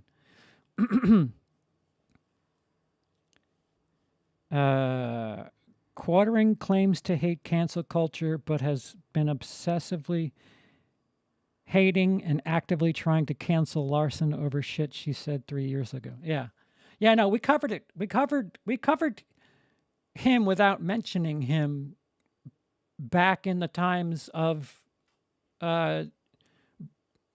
Captain Marvel on Show Business, and we had an in-house quartering in Dino. Dino was like the in-house quartering at that time too. Certainly a bootleg version. Very similar viewpoints, very similar things said.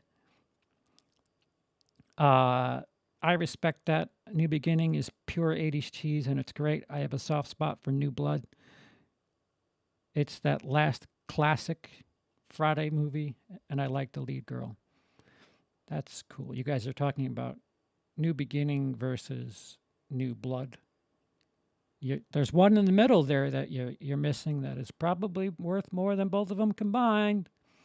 All right, so that's August. Again, consider it a tag if you'd like. Just name it August. And we're back to old school stuff as usual. Yeah, that was her. Trisha? Is that her name? Yeah, when I get too close to that serious YouTube drama shit, I'm like, ugh. I've got my own stuff to want to shoot myself over. Thank you very much. This is garbage. Oh no, he spilled coffee on her at a club. Fuck, let me make a 2-hour video.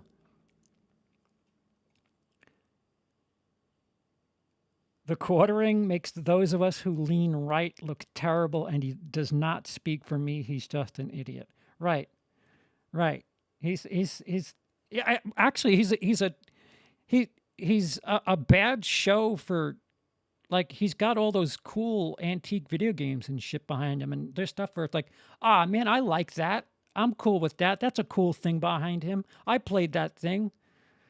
That just because it's on his screen doesn't mean it represents what the fuck he's saying. He's very anti-Star Wars too. Just fucking enjoy your shed, you cock, you fucking anal bead.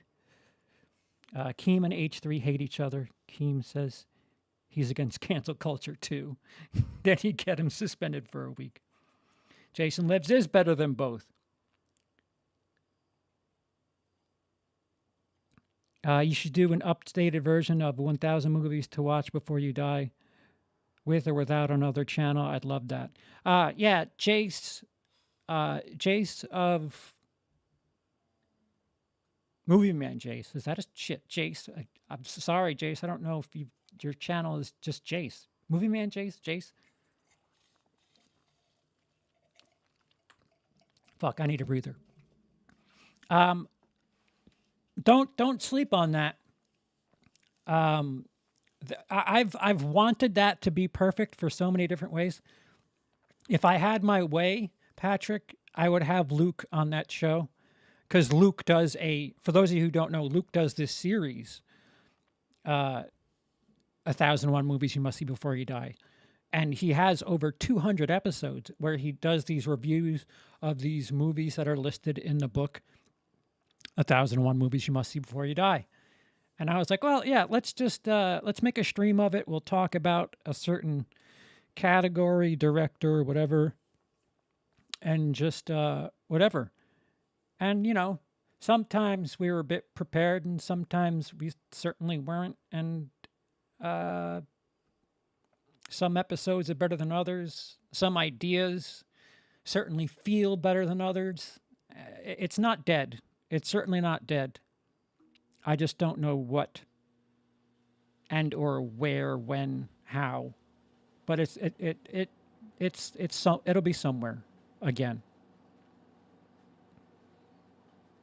Trisha Paytas is still around. Paytas. All of the anti-cancel culture types are full of shit. Adam Carolla claims to hate cancel culture, but has had several videos flagged for making fun of him. See, that's another thing too. Like, I would lean into it. Fuck it. There's part of me that's like, all right, so everybody hates women. All right, I can talk shit about women if that gets me a fucking house. Really? A shed? And then name it after Brie Larson? What the fuck? So weird. A shed? You're proud of a shed? I really hope it was merely a room joke more than it was him gloating about fucking buying hollow lawnmower garage. Do you guys want to stick around and take part in a movie trivia game? I will give you the option. I would need you guys to take part. If you do, at least, let's say 3 of you, we could do that and keep going. Or I've been going very long. I can shut it down now. But I will need to take a slight break.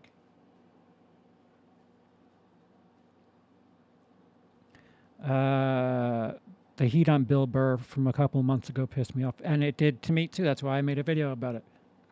This might just be me, but I'm looking forward to you reviewing more movies. That's the reason I started following you to start. And you're good at it. I know, Doug.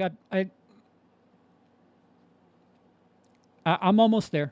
Almost there. Just share my old stuff. I don't have the exact number.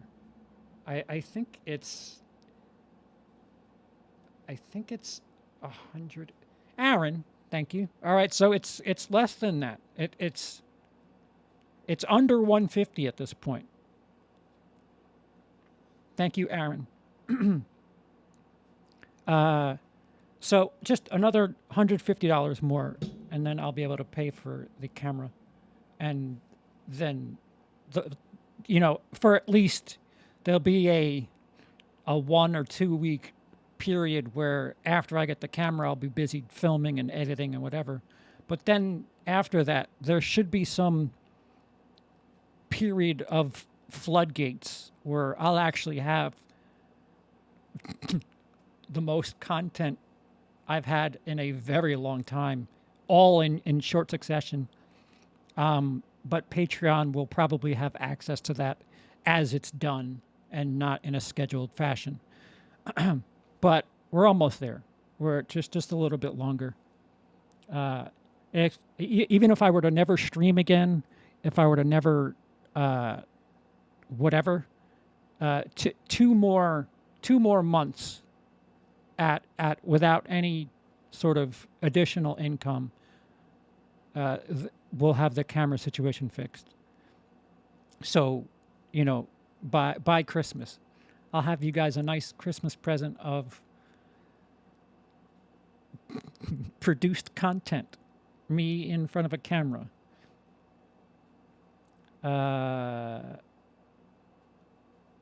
No, it's not a Pulp Fiction game. I did not bitch about Karen yet. I could do that at the end as well too. I play as best as I can. I'll be interested in trivia. Okay.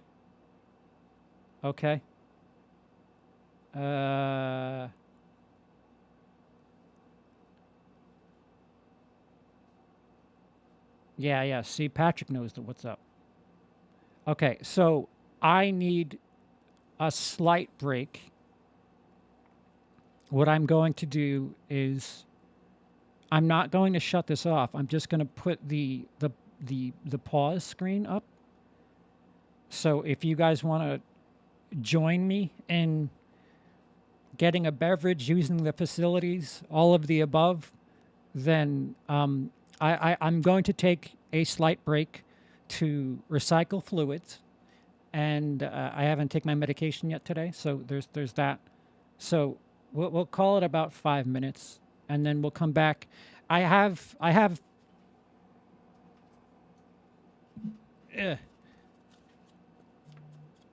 actual digital codes to give away. I don't know if I could. I'm trying to make sure I don't have the codes.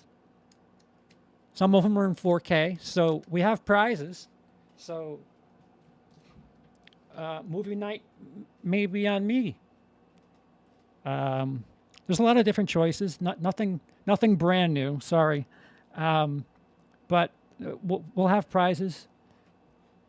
So just give me a slight break. Take one yourself and get ready to quiz it up. just because you see a screen doesn't mean I'm gone. If it's down, then I'm not here. But if you see a stable screen, I'll be back. So I'll be back.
Hi. Yeah. So, all right. So, oh, my fucking goddamn mouse needs charging. Fuck. All right. So, we'll go as long as I don't even know how to. I don't know what the hotkeys are. All right. Fuck it. We'll do what we can. But we'll trek through this. We're back. Thank you guys for giving me that moment of I was gonna cry urine. I'll put it that way, and I'm able to so I'm able to stand here now and be your host. So I will read you the. We have to figure out a way to chime in and answer without, because people's has different internets. People have different connection speeds, and I don't want it to be fair, or I don't want it to be fair for anybody. So fuck you. I don't want it to be unfair for people. So I'd like a buzzer, especially if somebody's wrong, to give somebody else a chance to answer properly. Do we have emojis? Sent you an Emily question. Oh.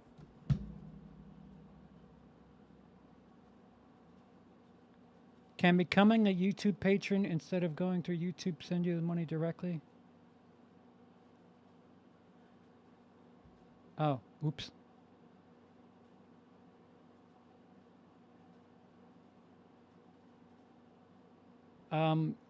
Thank you.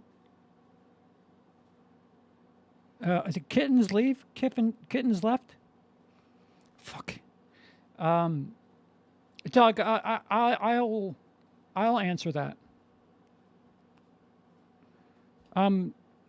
Be a patron, Doug. You know, don't give me money here. Be a patron. There's you could literally watch stuff that people don't have access to yet. Not to cheat or anything, but there's a video that's premiering on Tuesday that patrons can watch right now if they want.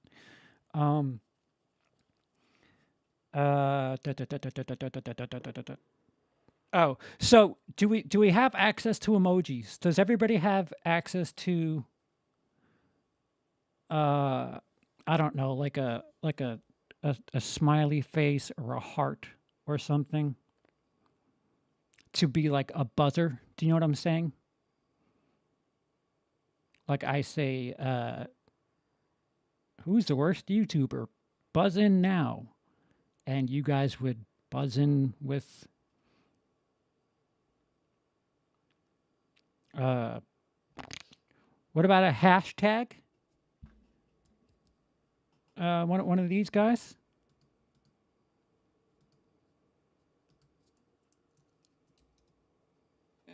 If you have a heart. Does everybody have a heart? If I only had a brain. We'll get this done. I just want to try to make it as fair as possible, because oh yeah, you know what? If everybody uses their own emoji, I guess. Yeah, all right. So we could do that. Use an emoji. Yeah. Use whatever you got. That I like what you're doing. Yep. No, Dale, don't do the middle finger because it gets held up.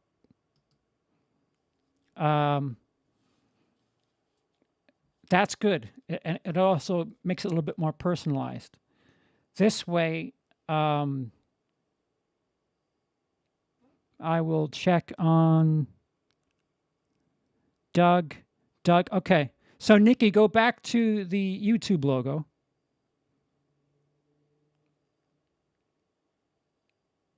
Okay, good. So everybody has your emojis, your buzzers. Dale, you need another one? That one's good. That one's good, Dale. Doug, which either one you want to use it. It's fine. Jake, that's good. Okay. All right. You guys have got it. So the prizes are between Hacksaw Ridge, Rogue One. Those are both in 4K. The Force Awakens, 4K. Requiem for a Dream, 4K. Oh, no, sorry. No, that's no. Sorry. Requiem for a Dream is that's who would like that thing. Iron Man, 4K. The Invisible Man, 4K. Total Recall, 4K. 1917, 4K.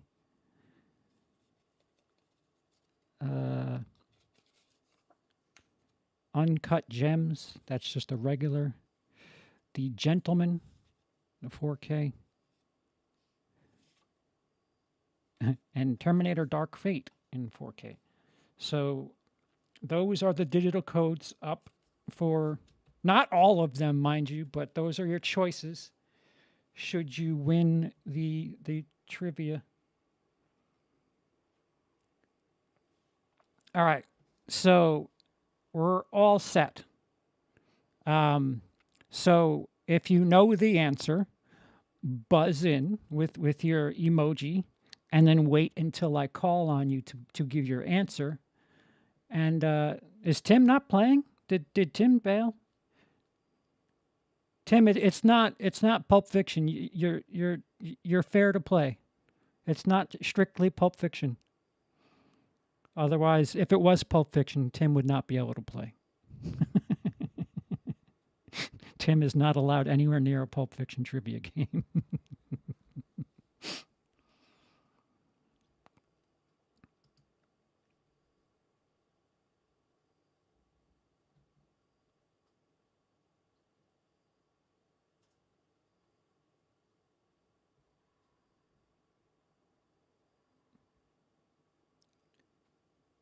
I banned you after your second. No, it's fine.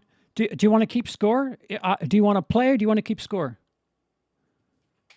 I'll give you a prize for keeping score if you'll do that.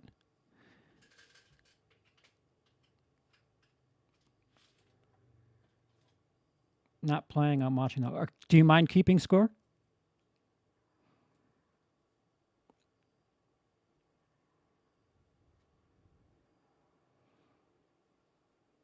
I hate the fucking delay. I swear to God. In other news, I had to delay this because they were shooting off fireworks locally, and I don't know why. I don't know what the fuck was going on in Long Island. Maybe there was a small war that broke out here in Nassau County, but okay, all right, no big deal. So, all right, so we're ready to go. So there's a bunch of questions here, a lot. I don't know. I guess maybe we'll see how it goes. I reserve the right to have 10 be the winning number. I also reserve the right to have 15 be the winning number. Depends on how fast it goes. If somebody's running away with it, I'm gonna make it a little bit harder. If somebody's like 8 to 1, I'm gonna make it like 20 or some shit. Just for the sake of competitive balance. It is September Exists Day. Yeah. Days. Yeah, I appreciate it, Tim. All right, so first question, guys, is how many Oscars did the film Schindler's List win?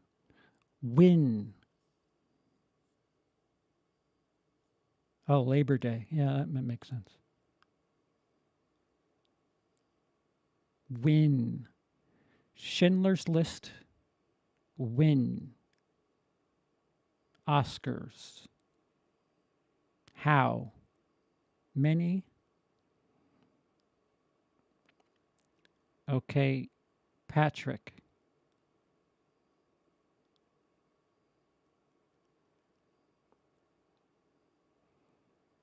I have Patrick first.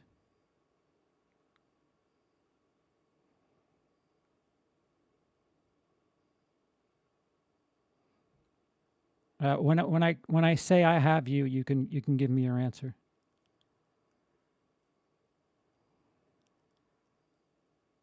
Seven is correct. So Patrick has 1 point. Patrick's all right, and we're done. Patrick wins. No. Sorry, Patrick. Didn't mean to do that. All right, so on to question 2. Good job, Patrick. For which films did Tom Hanks receive an Academy Award for Best Actor? For which films, thank you, Tim, did Tom Hanks receive an Oscar for Best Actor?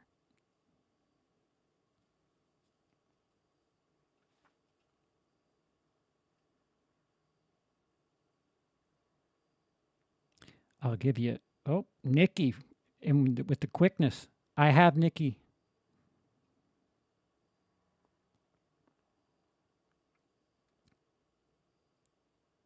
Oh.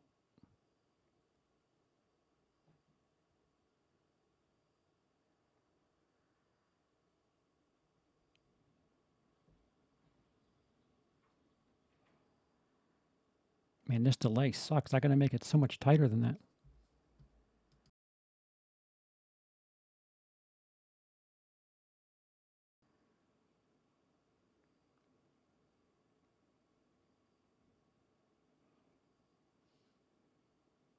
Nikki, did you can answer. That is incorrect. Doug. I have Doug.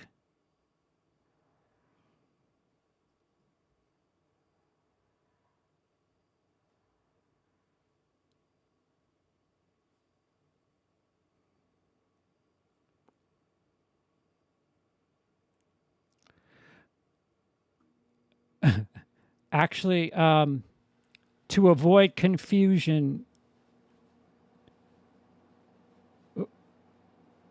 Philadelphia is one of them, so give Nikki half a point.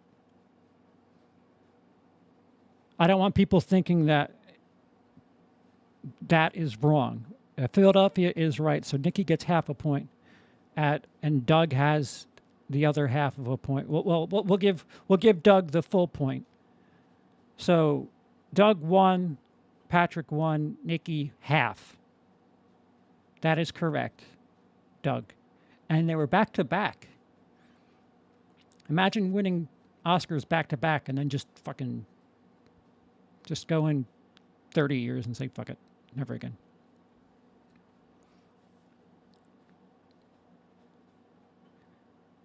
Okay, so question 3. Yeah, 2 points total, 2.5 rewarded.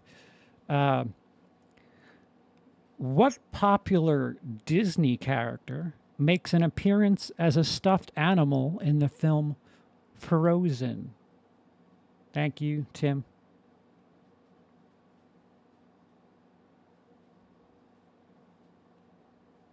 Oh no, fuck, I don't even know what some of these are. Shit.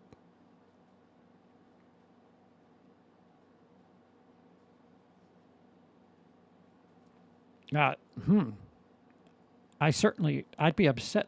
There's one I'm looking at ahead that I'm actually pissed I didn't know. There's one coming up and a couple that I really would punch myself for not knowing.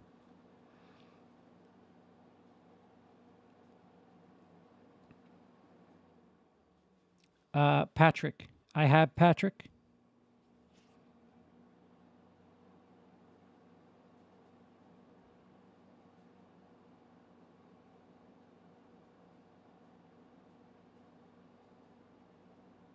Just because I have somebody else first, just be prepared. If you see yourself nearby. Be ready in case they're wrong.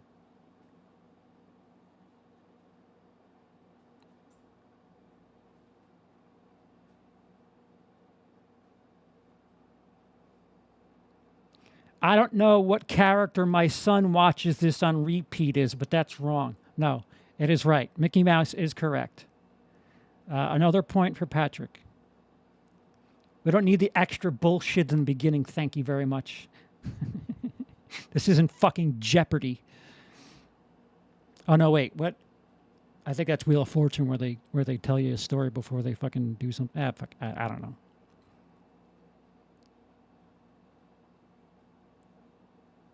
Oh, and the location too, sitting on the shelf at the sauna. All right, all right. No extra points given. So Patrick's in the lead with 2. You're gonna get. Oh, you guess, huh?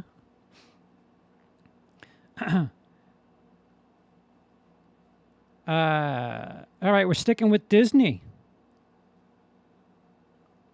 In the Disney film The Little Mermaid, what does Ariel call the fork in her collection of human objects?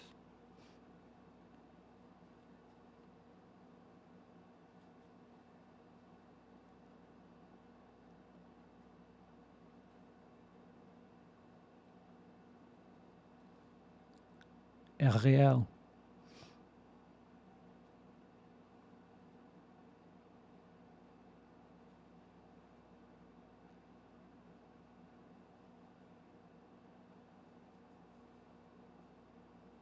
Wow.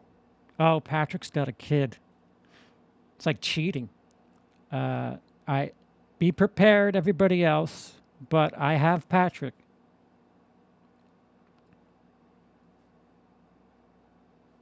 Aaron, I wouldn't have known either.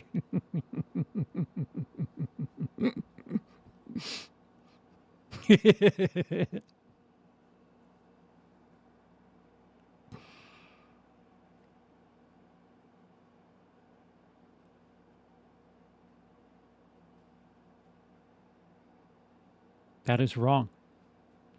The question is, what does Ariel call the fork in her collection of human objects? I have Nikki. Tim, you can't join now. You had the chance.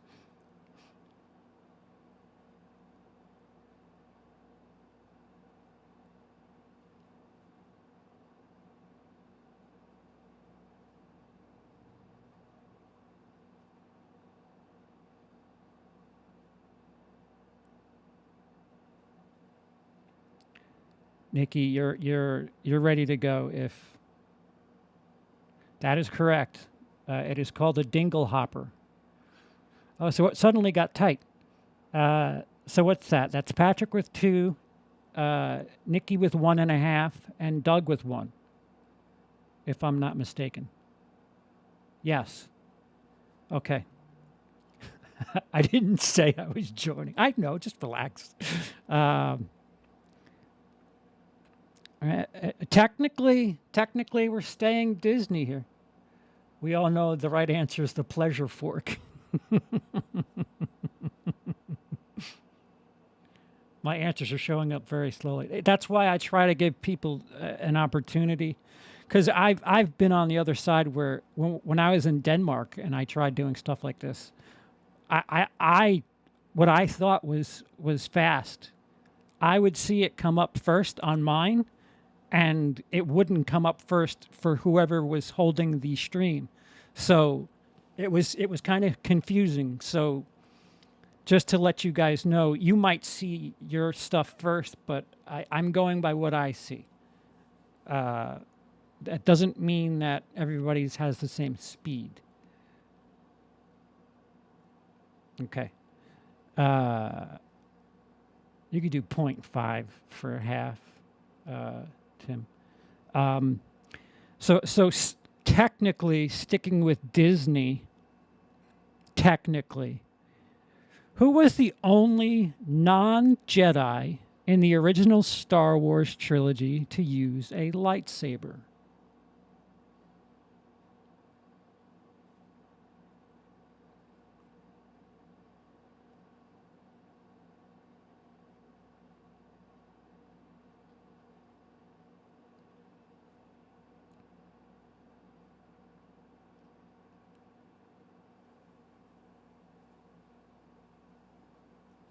Ooh. I have Doug.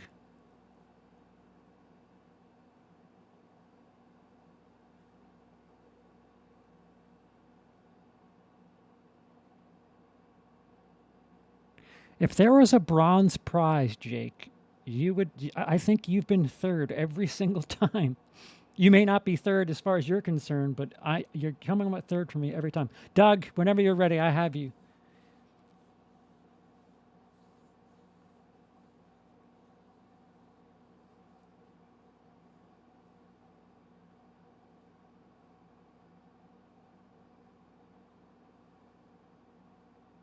Oh, and where it's done.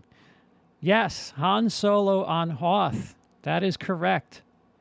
Which I didn't know that. I read that ahead and I was like, shit, why don't I know that? All right, so see, we got a tight little game here. Maybe 10 is good. 10, as of right now, 10 seems like the good finishing point. So to the next question. So what it's 2, 2, 1.5, right? It's the only Star Wars film that I really like. All right, so the next question. What is the name of the character Jack Nicholson played in the film One Flew Over the Cuckoo's Nest?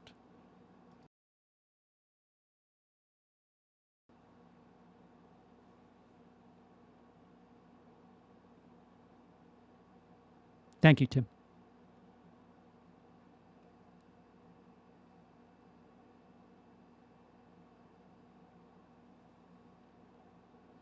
I have Patrick. Ooh, no more bronze.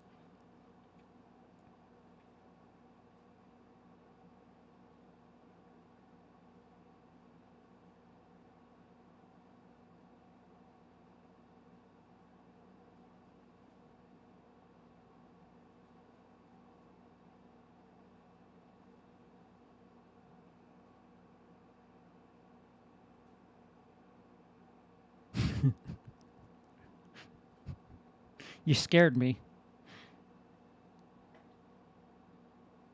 Yes, Randall McMurphy. I would have appreciated Randall Patrick McMurphy, but Randall McMurphy is correct. That is now 3 for Patrick. It's funny, that's your name and you left it out.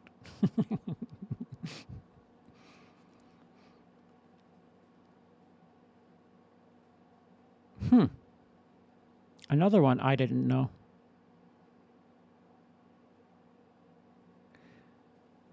Which actress has the longest current TV career spanning over 80 years?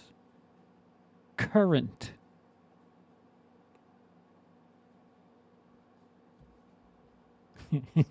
I know, Aaron. When I was I'm telling you, when I was in Denmark, I was doing one of these things, and I was like, I'm doing it as fast as I can, and I'm still not first. What the fuck?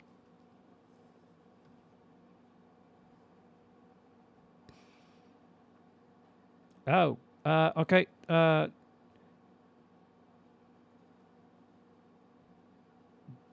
Doug. I have Doug.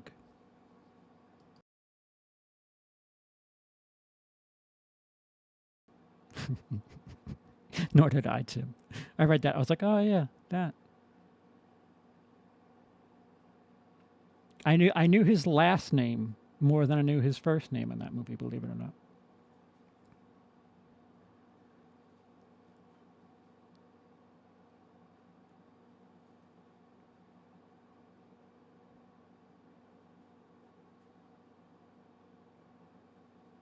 Betty White is correct. I mean, shit, she's the only one who's alive at this point who fucking current. That's nuts. That's correct. We've got a close game here.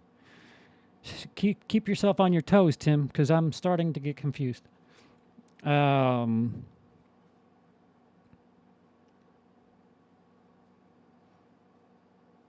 Really? I just remember him coming. out of a blank stare and then just laughing crazy. Stuck out for me. Yeah, yeah, everybody's pretty tight. What is it? 3, 3, 2, 1.5? 2, 2, 1.5? 3, 3, 1.5? Is it 2, 2, 1.5, or is it 3, 3, 1.5?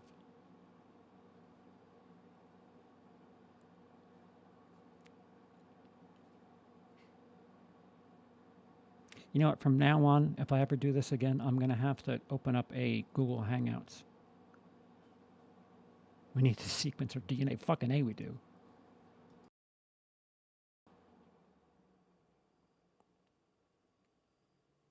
All right. Well, I'll wait. All right. 3. So it's all right. So Patrick and Doug are a little bit ahead of Nikki.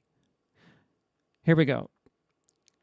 If you're a fan of this channel, you probably should have this answer.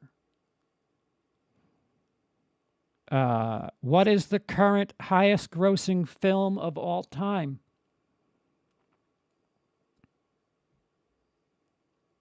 It pays to watch on Mondays when we have a show.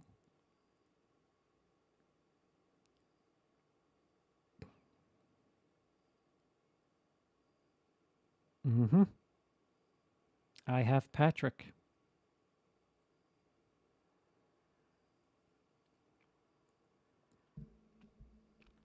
I think Patrick's running off of my Wi-Fi. I think that's what's going on.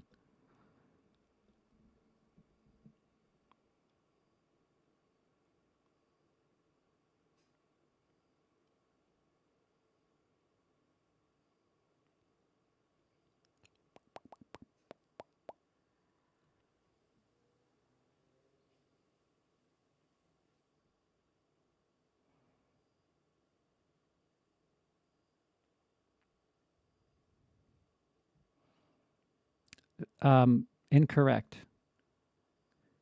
Dale. I have Dale. Dale. Whenever you're ready. It's a shame, Doug, because Patrick was first, but he was incorrect.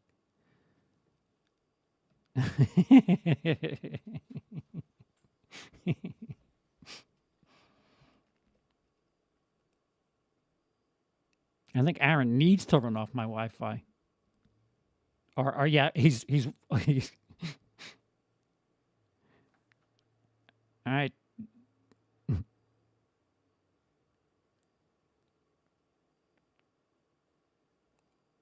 Dale?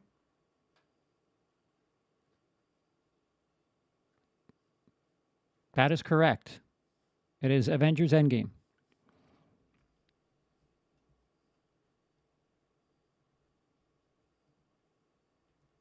Welcome to the score, Dale.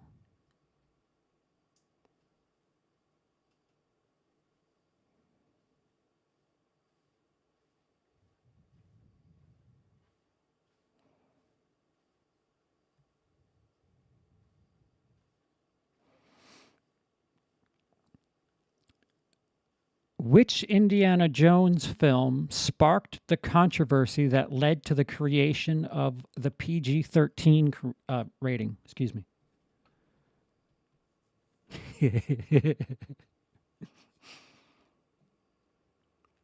Thank you. That's a fair point, Nikki. That's a fair point.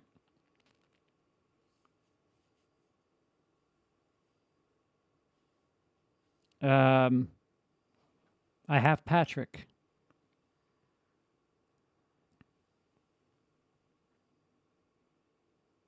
Bronze Jake back to his position.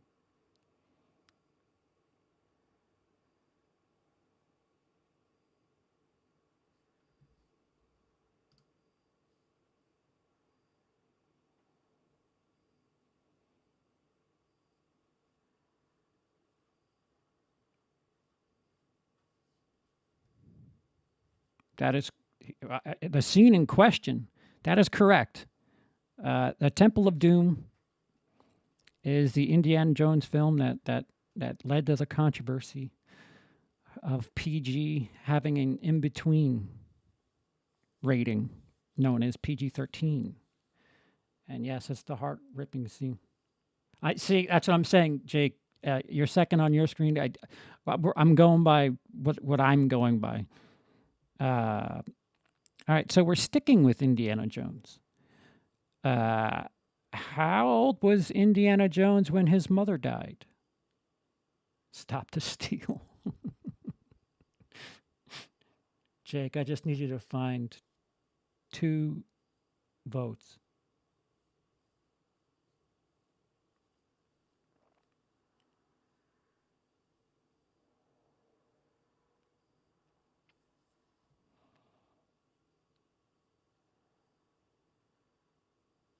Doug. I have Doug.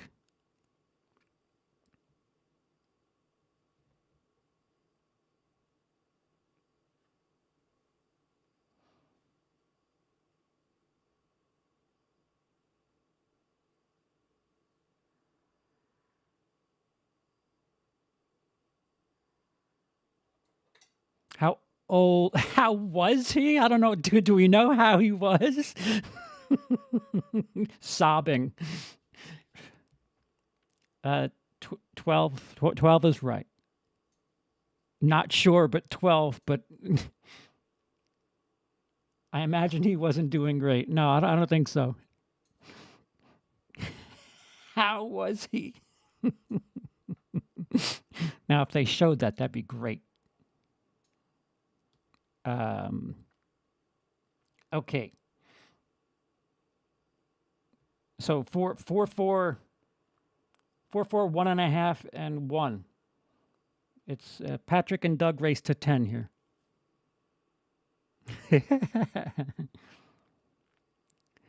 Okay. In what year was Jim Carrey's first film released?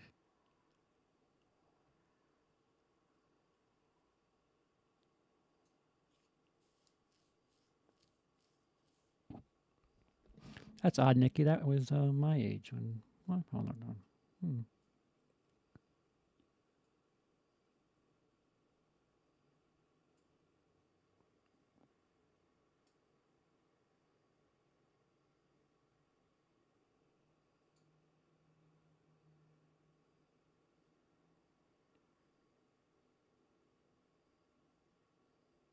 Yeah, you've got a point, Nikki.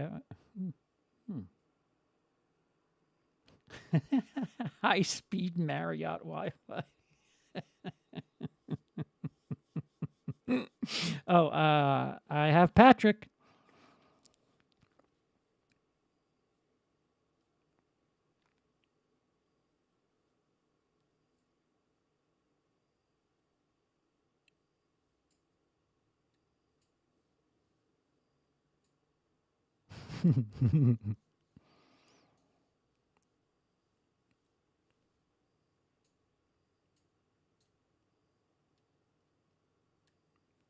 And the movie, 1984, Finders Keepers. Very good. Very good, Patrick. Patrick's at 5, halfway there.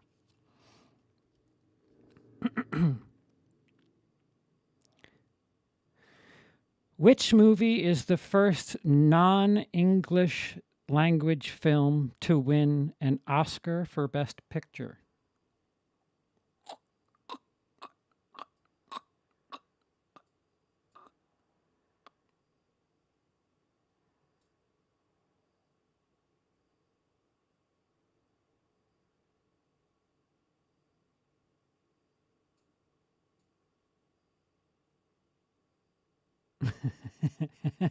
They have the best Wi-Fi.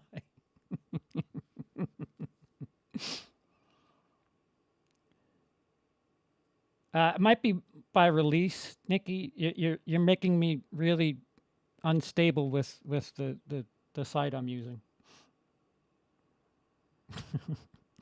I have Patrick.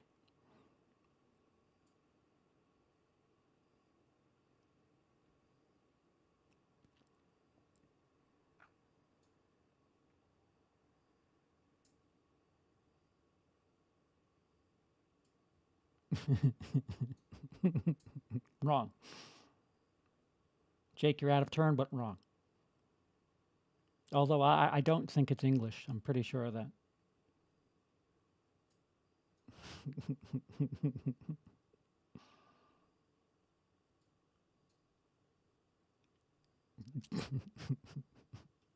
Woof. Oh, man. I think Karen won for animated film. Fucking cartoon, that movie.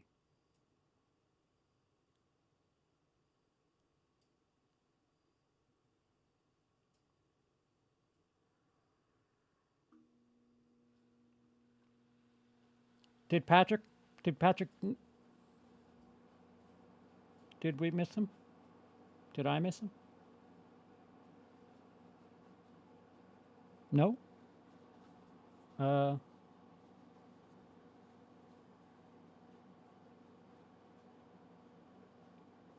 Patrick?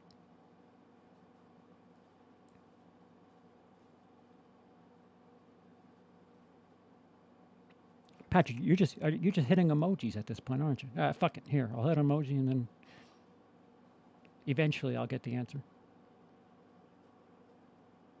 I said Parasite. Where did you say Parasite? I don't see it. All right, well, all right. All right. Parasite is right.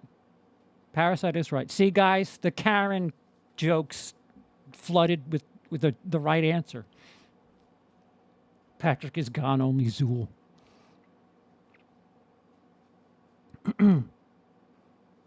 All right, so Patrick's running a little bit. 6, I think we're at now for Patrick.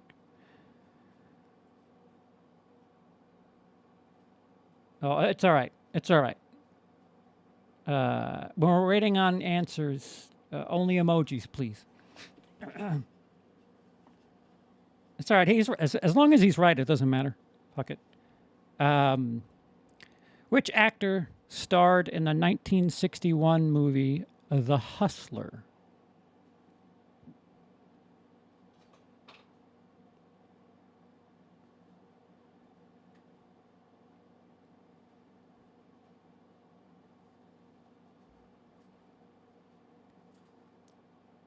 Thank you, Tim.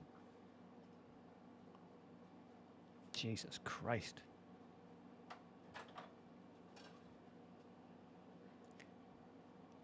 Patrick? I have Patrick.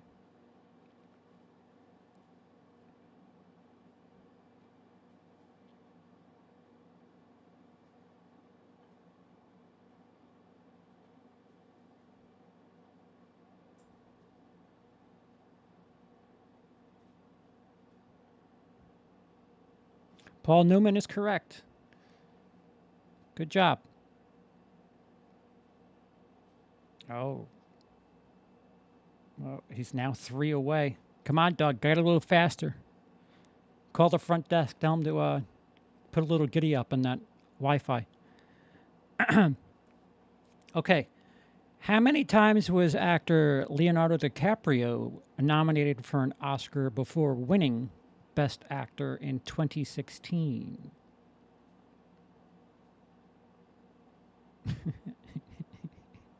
Aaron's so late.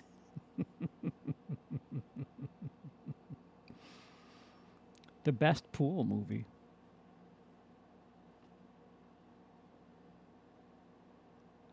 Not many to compete with.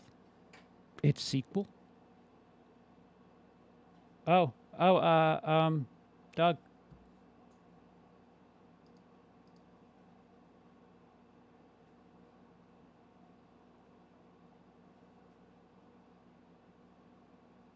I have Doug.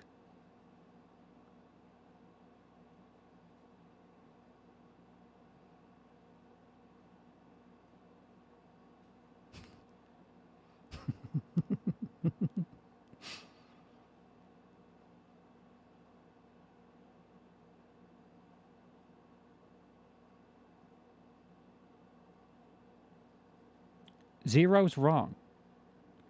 How many times was he nominated?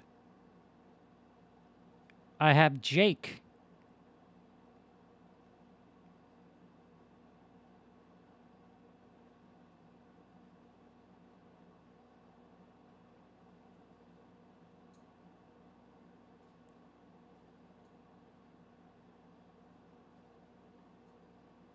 However, your 0 is correct. That's how many wins he had. 0.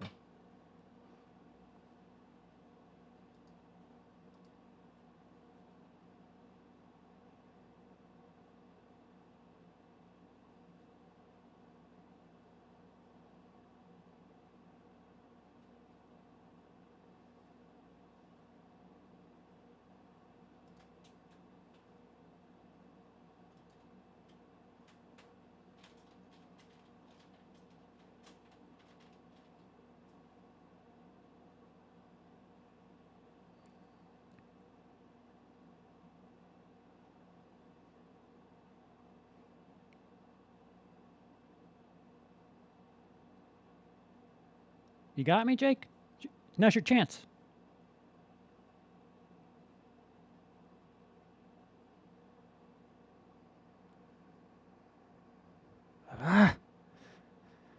It's right.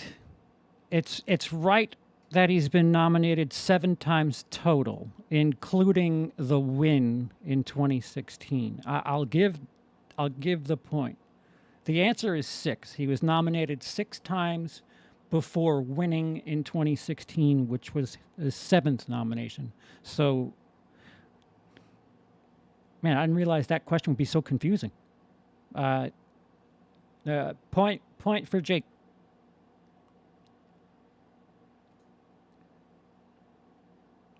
Oh boy. All right. Ready? Pay attention and listen to the whole question. How many Academy Awards has Meryl Streep been nominated for?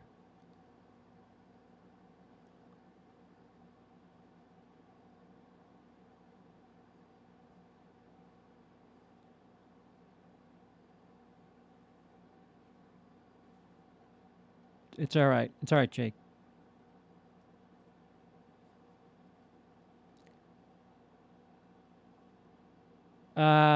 Nikki, you might have supporting and best main lead. Are you missing the supporting? I have Patrick. I agree, Aaron.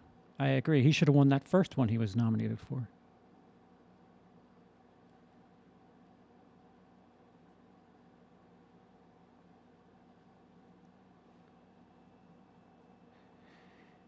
Here we go, Patrick.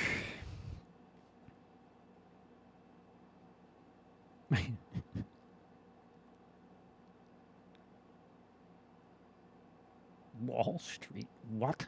Oh, Wolf of Wall Street. Yes. That is correct.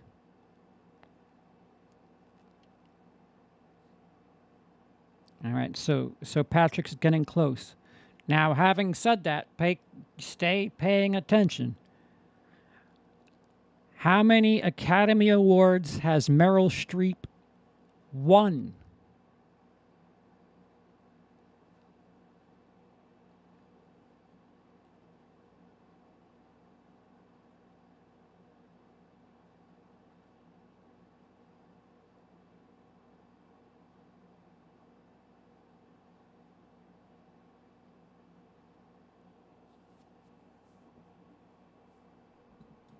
Overrated. I have Nikki.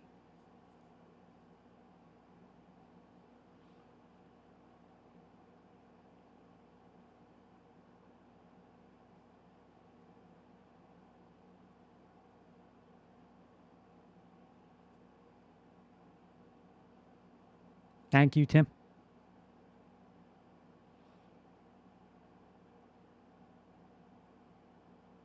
Mm-hmm. Fucking A, he should.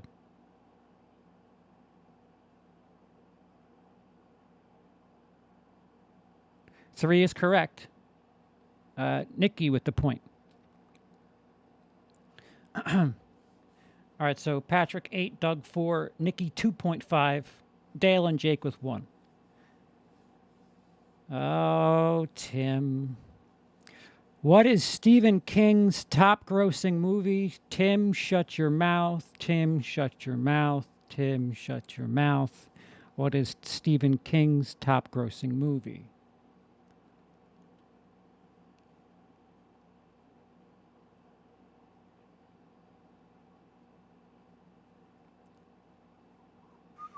Wow. I have Patrick.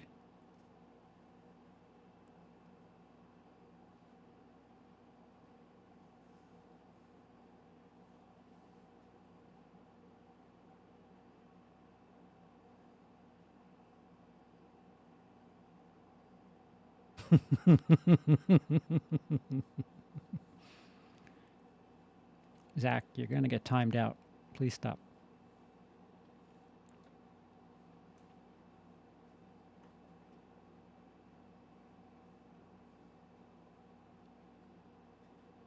Incorrect. Doug.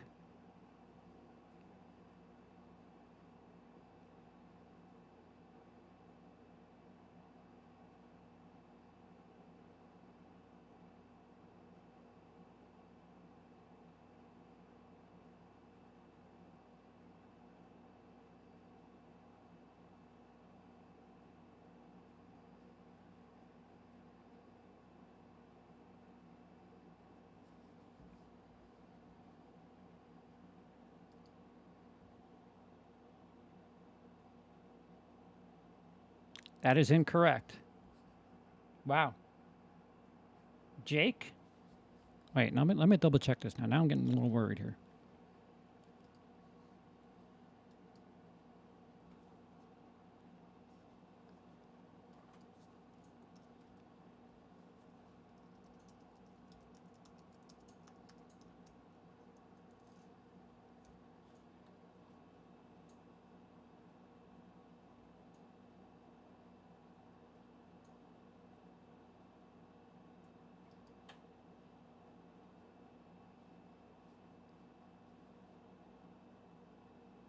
Yeah, wait a minute. Wait, hold on. All right, there's a bunch of instability. See, now stop the steal.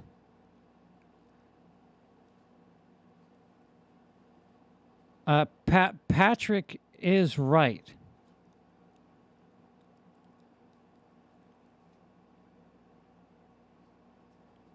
It is the highest grossing Stephen King adaptation.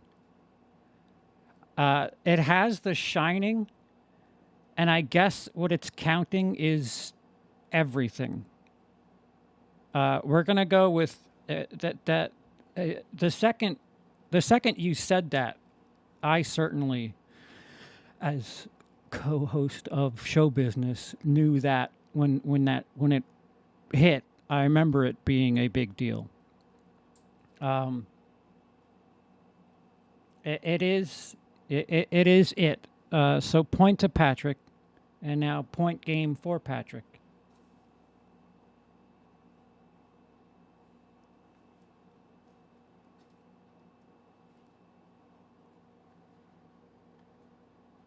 The Shining. I don't even think it's second. I don't know what the fuck. What was that? We got a faulty quiz here.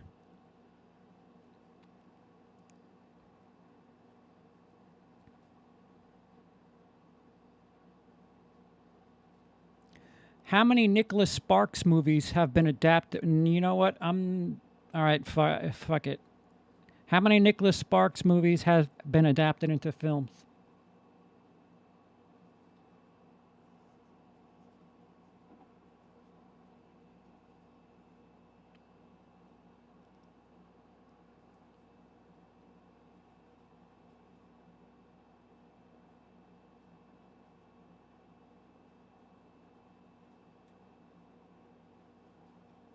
Yeah.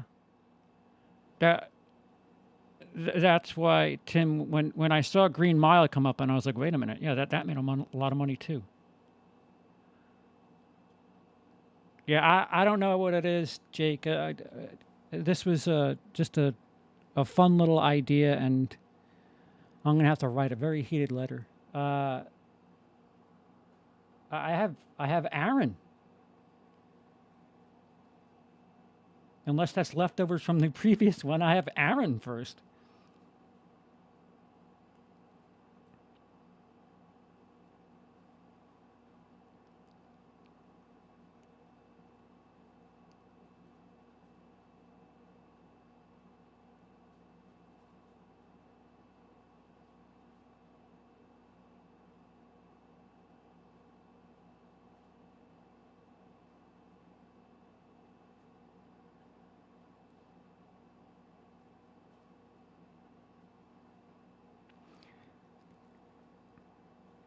That is incorrect.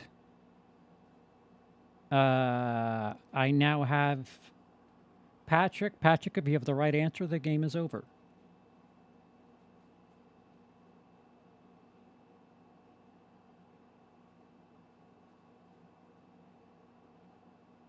No pressure.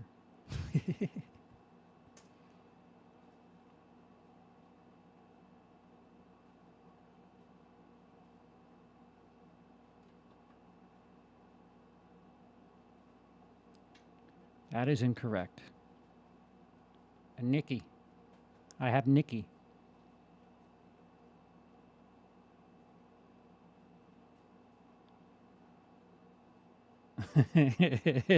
Yeah.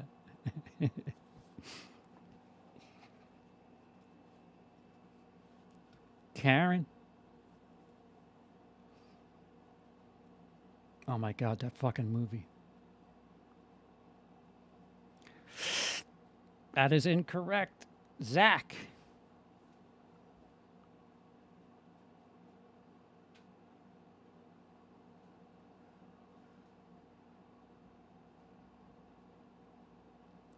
See, I don't like it when I'm insecure about the answer. Especially now, especially since that fucking Shining debacle.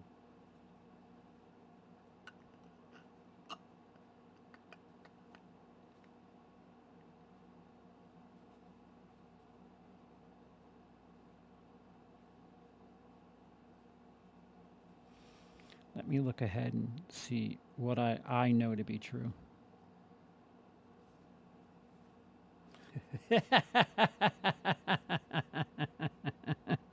Just admitted to cheating.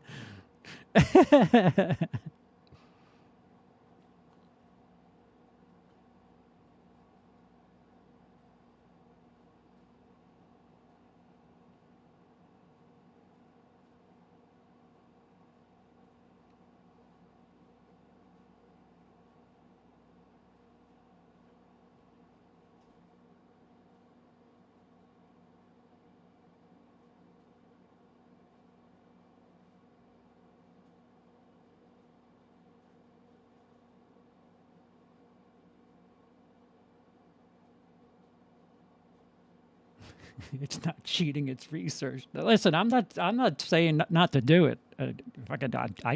I call it whatever the fuck you want. Due to the speed of internet, you guys can run amok.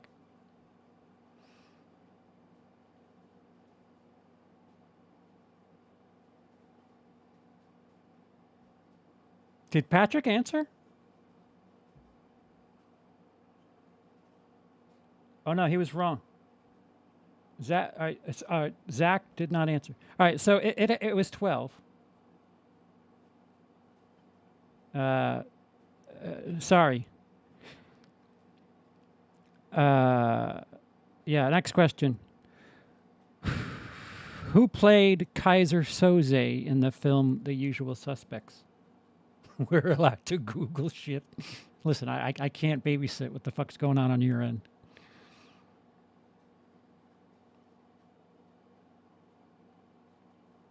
All right, Tim.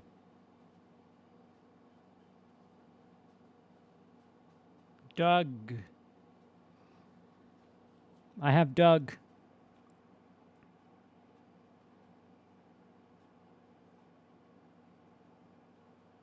Ah, you shouldn't have said that Christ 12 thing, Patrick. It cost you. I have Doug. Who is Kaiser Soze? Spoiler.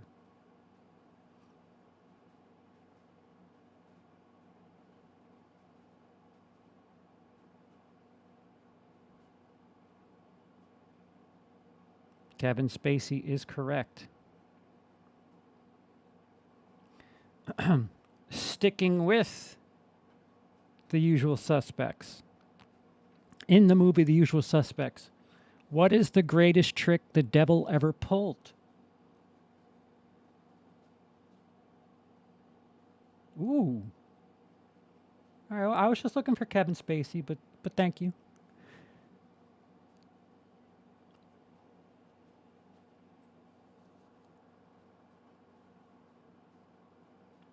I have Jake.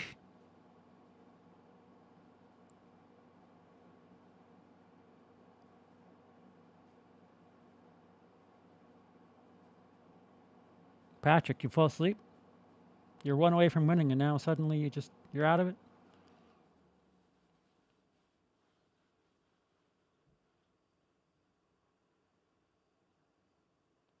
Yeah, a little slow. Actually, you know what? Let me not say that because I'm just going on what I'm receiving, not how it's going out on your end.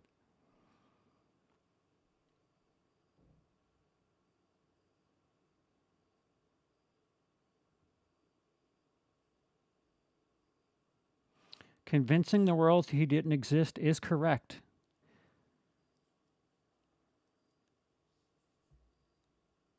That is what the greatest trick the devil ever pulled was.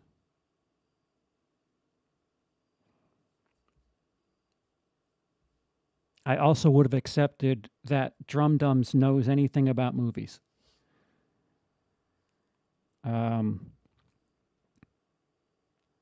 This is a cute one.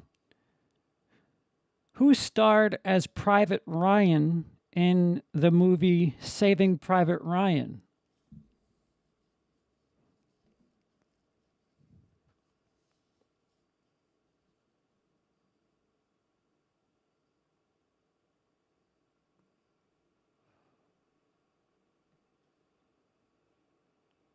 Oh, there's Patrick. All right, Patrick, for the win.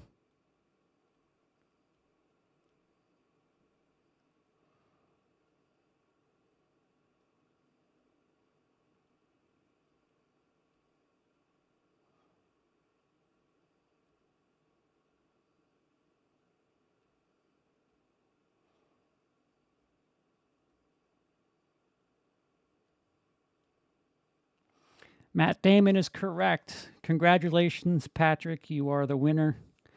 I'm certainly. This was fun. It wasn't so one-sided. Everybody had a little bit. There were moments where everybody had moments to shine. Although it was certainly Patrick and then Doug's story to tell tonight. But I'm going to have to figure out another way because I am well aware of the difference in timing. When you type in an answer, like I said, when I was in Denmark, I was always late for some reason, but like I could not be faster. I was in a Friday the 13th 6 trivia thing, and I was like, this is fucking bullshit. So I don't know. Maybe I'll set up some sort of Google Hangouts thing, or we'll do it through the Discord server. Which would need voice, and there's nothing much faster than a Discord server's voice. So the final score, thank you, Tim. Patrick 10, Doug 5, Nikki 2.5, Dale and Jake with 1. All right, so Patrick, your choices, and I will forward you the image for the free movie. Terminator Dark Fate, The Gentleman, Uncut Gems, 1917, Total Recall, the better one, the original one, The Invisible Man, the recent one, Iron Man, Star Wars The Force Awakens, Rogue One, and Hacksaw Ridge. My Wi-Fi -12. Those are your choices.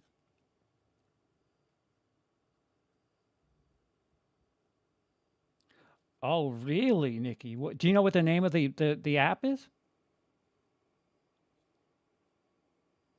Oh, yeah, He did get the devil question right. That was the second to last one. The Invisible Man. Okay. Scorekeeper. Which one did you want?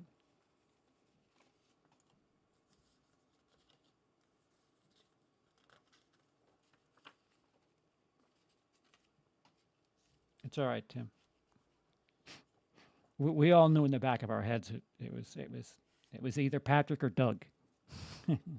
Yeah, that'd be nice. If we can get that certainly would be a lot easier. I know everybody has different ways of getting to the internet. Some people don't want to be on the fucking call. Some people don't want their voices heard. Some people, whatever. Total Recall. Okie dokie. Okay, and that is that.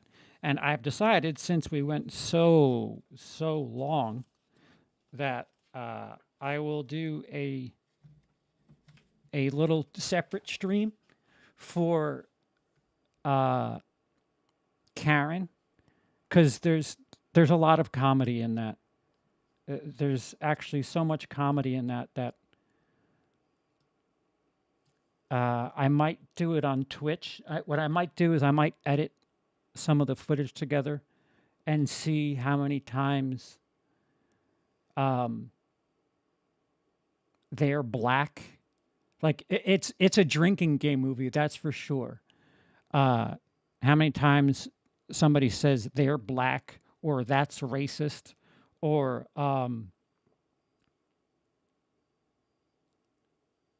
do you know who I am? I think is said a lot. It's so fucking weird. Like how bad it is. It feels like an SNL bit. That's how heavy-handed it is. It's just so it's like, yeah, okay. Like she's racist. She's racist from the start. And then they have this thing that they reveal in the third act, and it's like, yeah, we know she's racist. Who the fucking cares? Like, it'd be one thing like if she was their neighbor who was helping them out and being nice and this, that, and the other. But she was a cunt the whole fucking movie. Then they have this thing that it's like this reveal, and it's like, no, we know that. We don't fucking care. No, it's fine. I'm pretty close to shutting it down, Patrick. Thanks for playing. But I'd like to get some laughs out of Karen.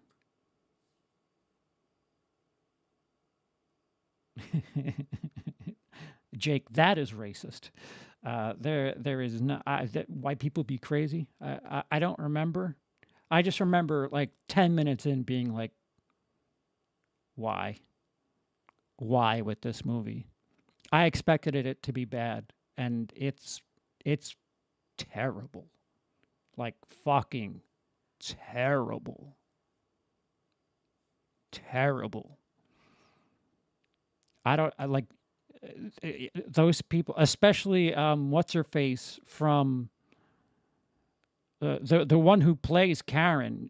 Somebody must have dirt on her, because why she accepted that job is beyond me. She was on Orange is the New Black or some shit. Taryn Manning, I think that's her name. Yeah, Karen is terrible.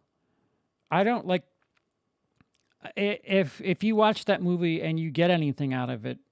I'm like really curious to know what it is that you do with your life, because okay. Yeah, she's racist. Rich white neighborhood, black couple moves into it, and neighbor doesn't like that. Cue racist things happening for 90 minutes. And then it just feels like it's like a fictional gag on something you've read or heard in the news. I'm surprised. Like at that point, I was surprised that there wasn't a police officer that killed a black person, just because that's how like pulled from the news the movie felt. It was just so bad. Like, you know, the both sides of the argument thing that I say politically, this stuff, it makes it if you watch Karen and you feel like, yeah, see, this is what white people are like. It's like, no, racist people don't wear it on their fucking face like that in the middle of a fucking neighborhood where they live. They hide it. Fucking so stupid. So bad. I'm telling you, like these woke movies make the anti woke people. I hate it when I am saying stuff like, well, yeah, they're right. They're right. This movie's fucking terrible. It shouldn't exist, and it shouldn't. You brought nothing to the table. There's no nuance. There's no subtext. It's just, this chick's racist. That's it. She's racist. She's racist. She's racist. Oh, here's a twist. Here's a twist. And minor reason why she's racist. Oh, wow. And now we're over.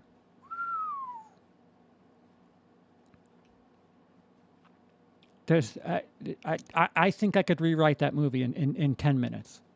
And I'm not kidding. Rewrite it in 10 minutes and at least make it better. Just listen, I'm not saying I'm making a 5-star Oscar-worthy movie. Just make it better. I can make it better. It's easy. It's easy. You don't have her be racist from Jump Street. You have it be like she's this neighborly figure, and maybe you think somebody else is racist, and it turns out that it's her. At least that there's some sort of, oh, Karen, how could it be Karen? I thought it was, fucking Kevin. It's an hour and 40-minute YouTube video. I watched Karen, then immediately watched The Prestige because I needed a reminder of good filmmaking. The anti-woke people treat every movie like it is Karen. That's my problem with them. Right. Well, that's what I agree with you, Jake. But when movies are shitty enough that it gives them a morsel of ground to stand on, then it's like, look, guys, you did this. You stopped making fiction and you just made garbage. And your message was just so stupid and heavy and crystal clear. Woman racist, white woman, man, this white woman's racist. There's nothing to it.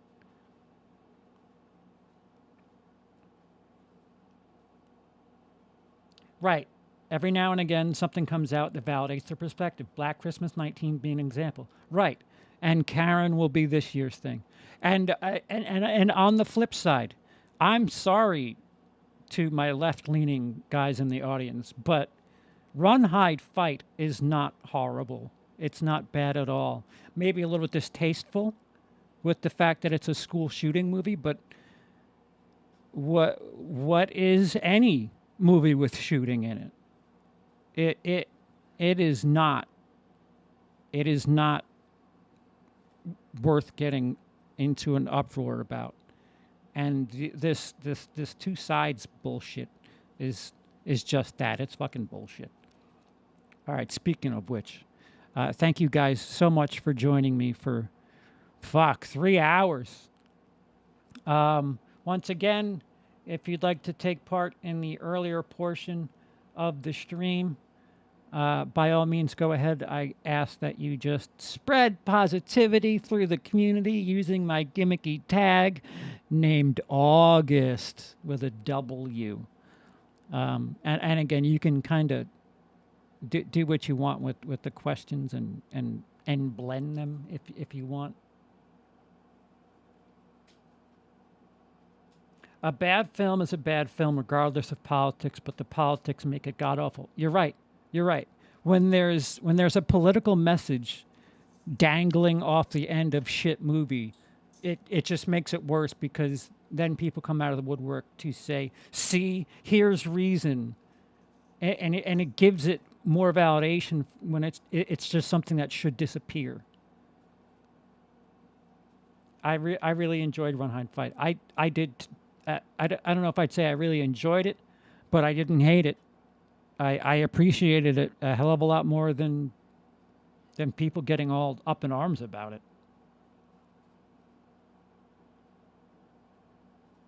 Yes, Jake. Uh, unremarkable, unnoteworthy. A little, the way something happens in the end there is a little contrived, but no, that's not a movie that we get up in arms about. I'm sorry. I don't give a shit who the fucking producer is. If you're shitting on movies because of the producers, then why are we still watching Polanski movies? Why are we still watching Woody Allen movies? How the fuck were there so many Jeepers Creepers movies? Like, all right, so the producer has got some twisted opinions. So the fuck what? What's your point?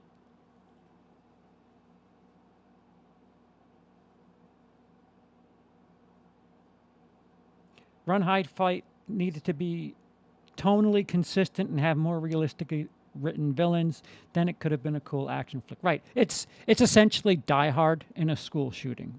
That's what it is. I've seen it adapted as such, and I've seen people say that that's disgusting and distasteful. But any death is distasteful. First of all, you can't tell me that people fucking dying in Die Hard is okay, but people dying in Run, Hide, Fight is offensive.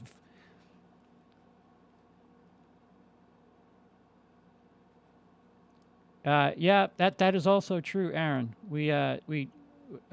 Everybody's in their own bubble. They hear the news that they want to hear, and now we have news that gets created for perspective bubbles, and it's just like, how about just news? How about just, here's a thing that happened, not, I have feelings about thing that happened. I'm going to speak for 20 minutes and then let you decide. S. Craig Zoller's politics suck. His movies are great. I would agree with that. 99, Cell Block 99, I felt could be way shorter, but I digest. Did you hear Tarantino regarding Polanski? Very creepy. Oh, no. Oh, am I going to have to hate Tarantino now? No, I haven't. I have not heard Tarantino regarding Polanski. Here I am, in case you forgot.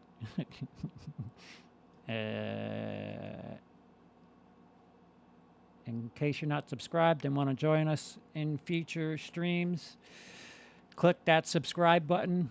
If you'd like to see more stuff like this and have it suggested to you in the future, click that like button. That helps me out greatly so, and I would greatly appreciate that. And if you want to follow me on Twitter, there's the bird up top over my head. It's the same fucking name, WILIscredia.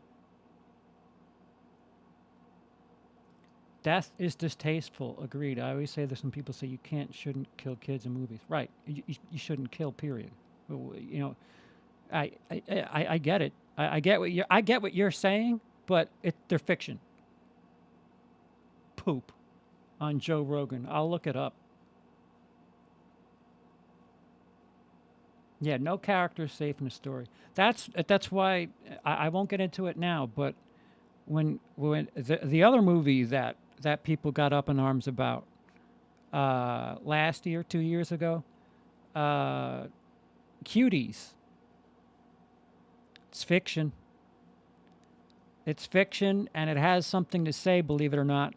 And what do you have to say about beauty pageants that actually exist? What's your perspective on that?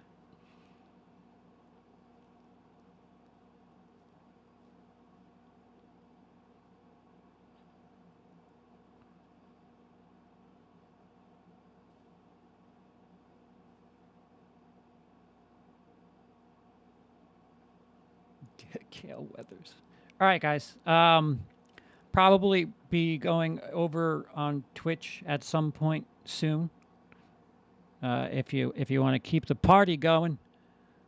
I don't know if it'll be. I might shoot people just to get some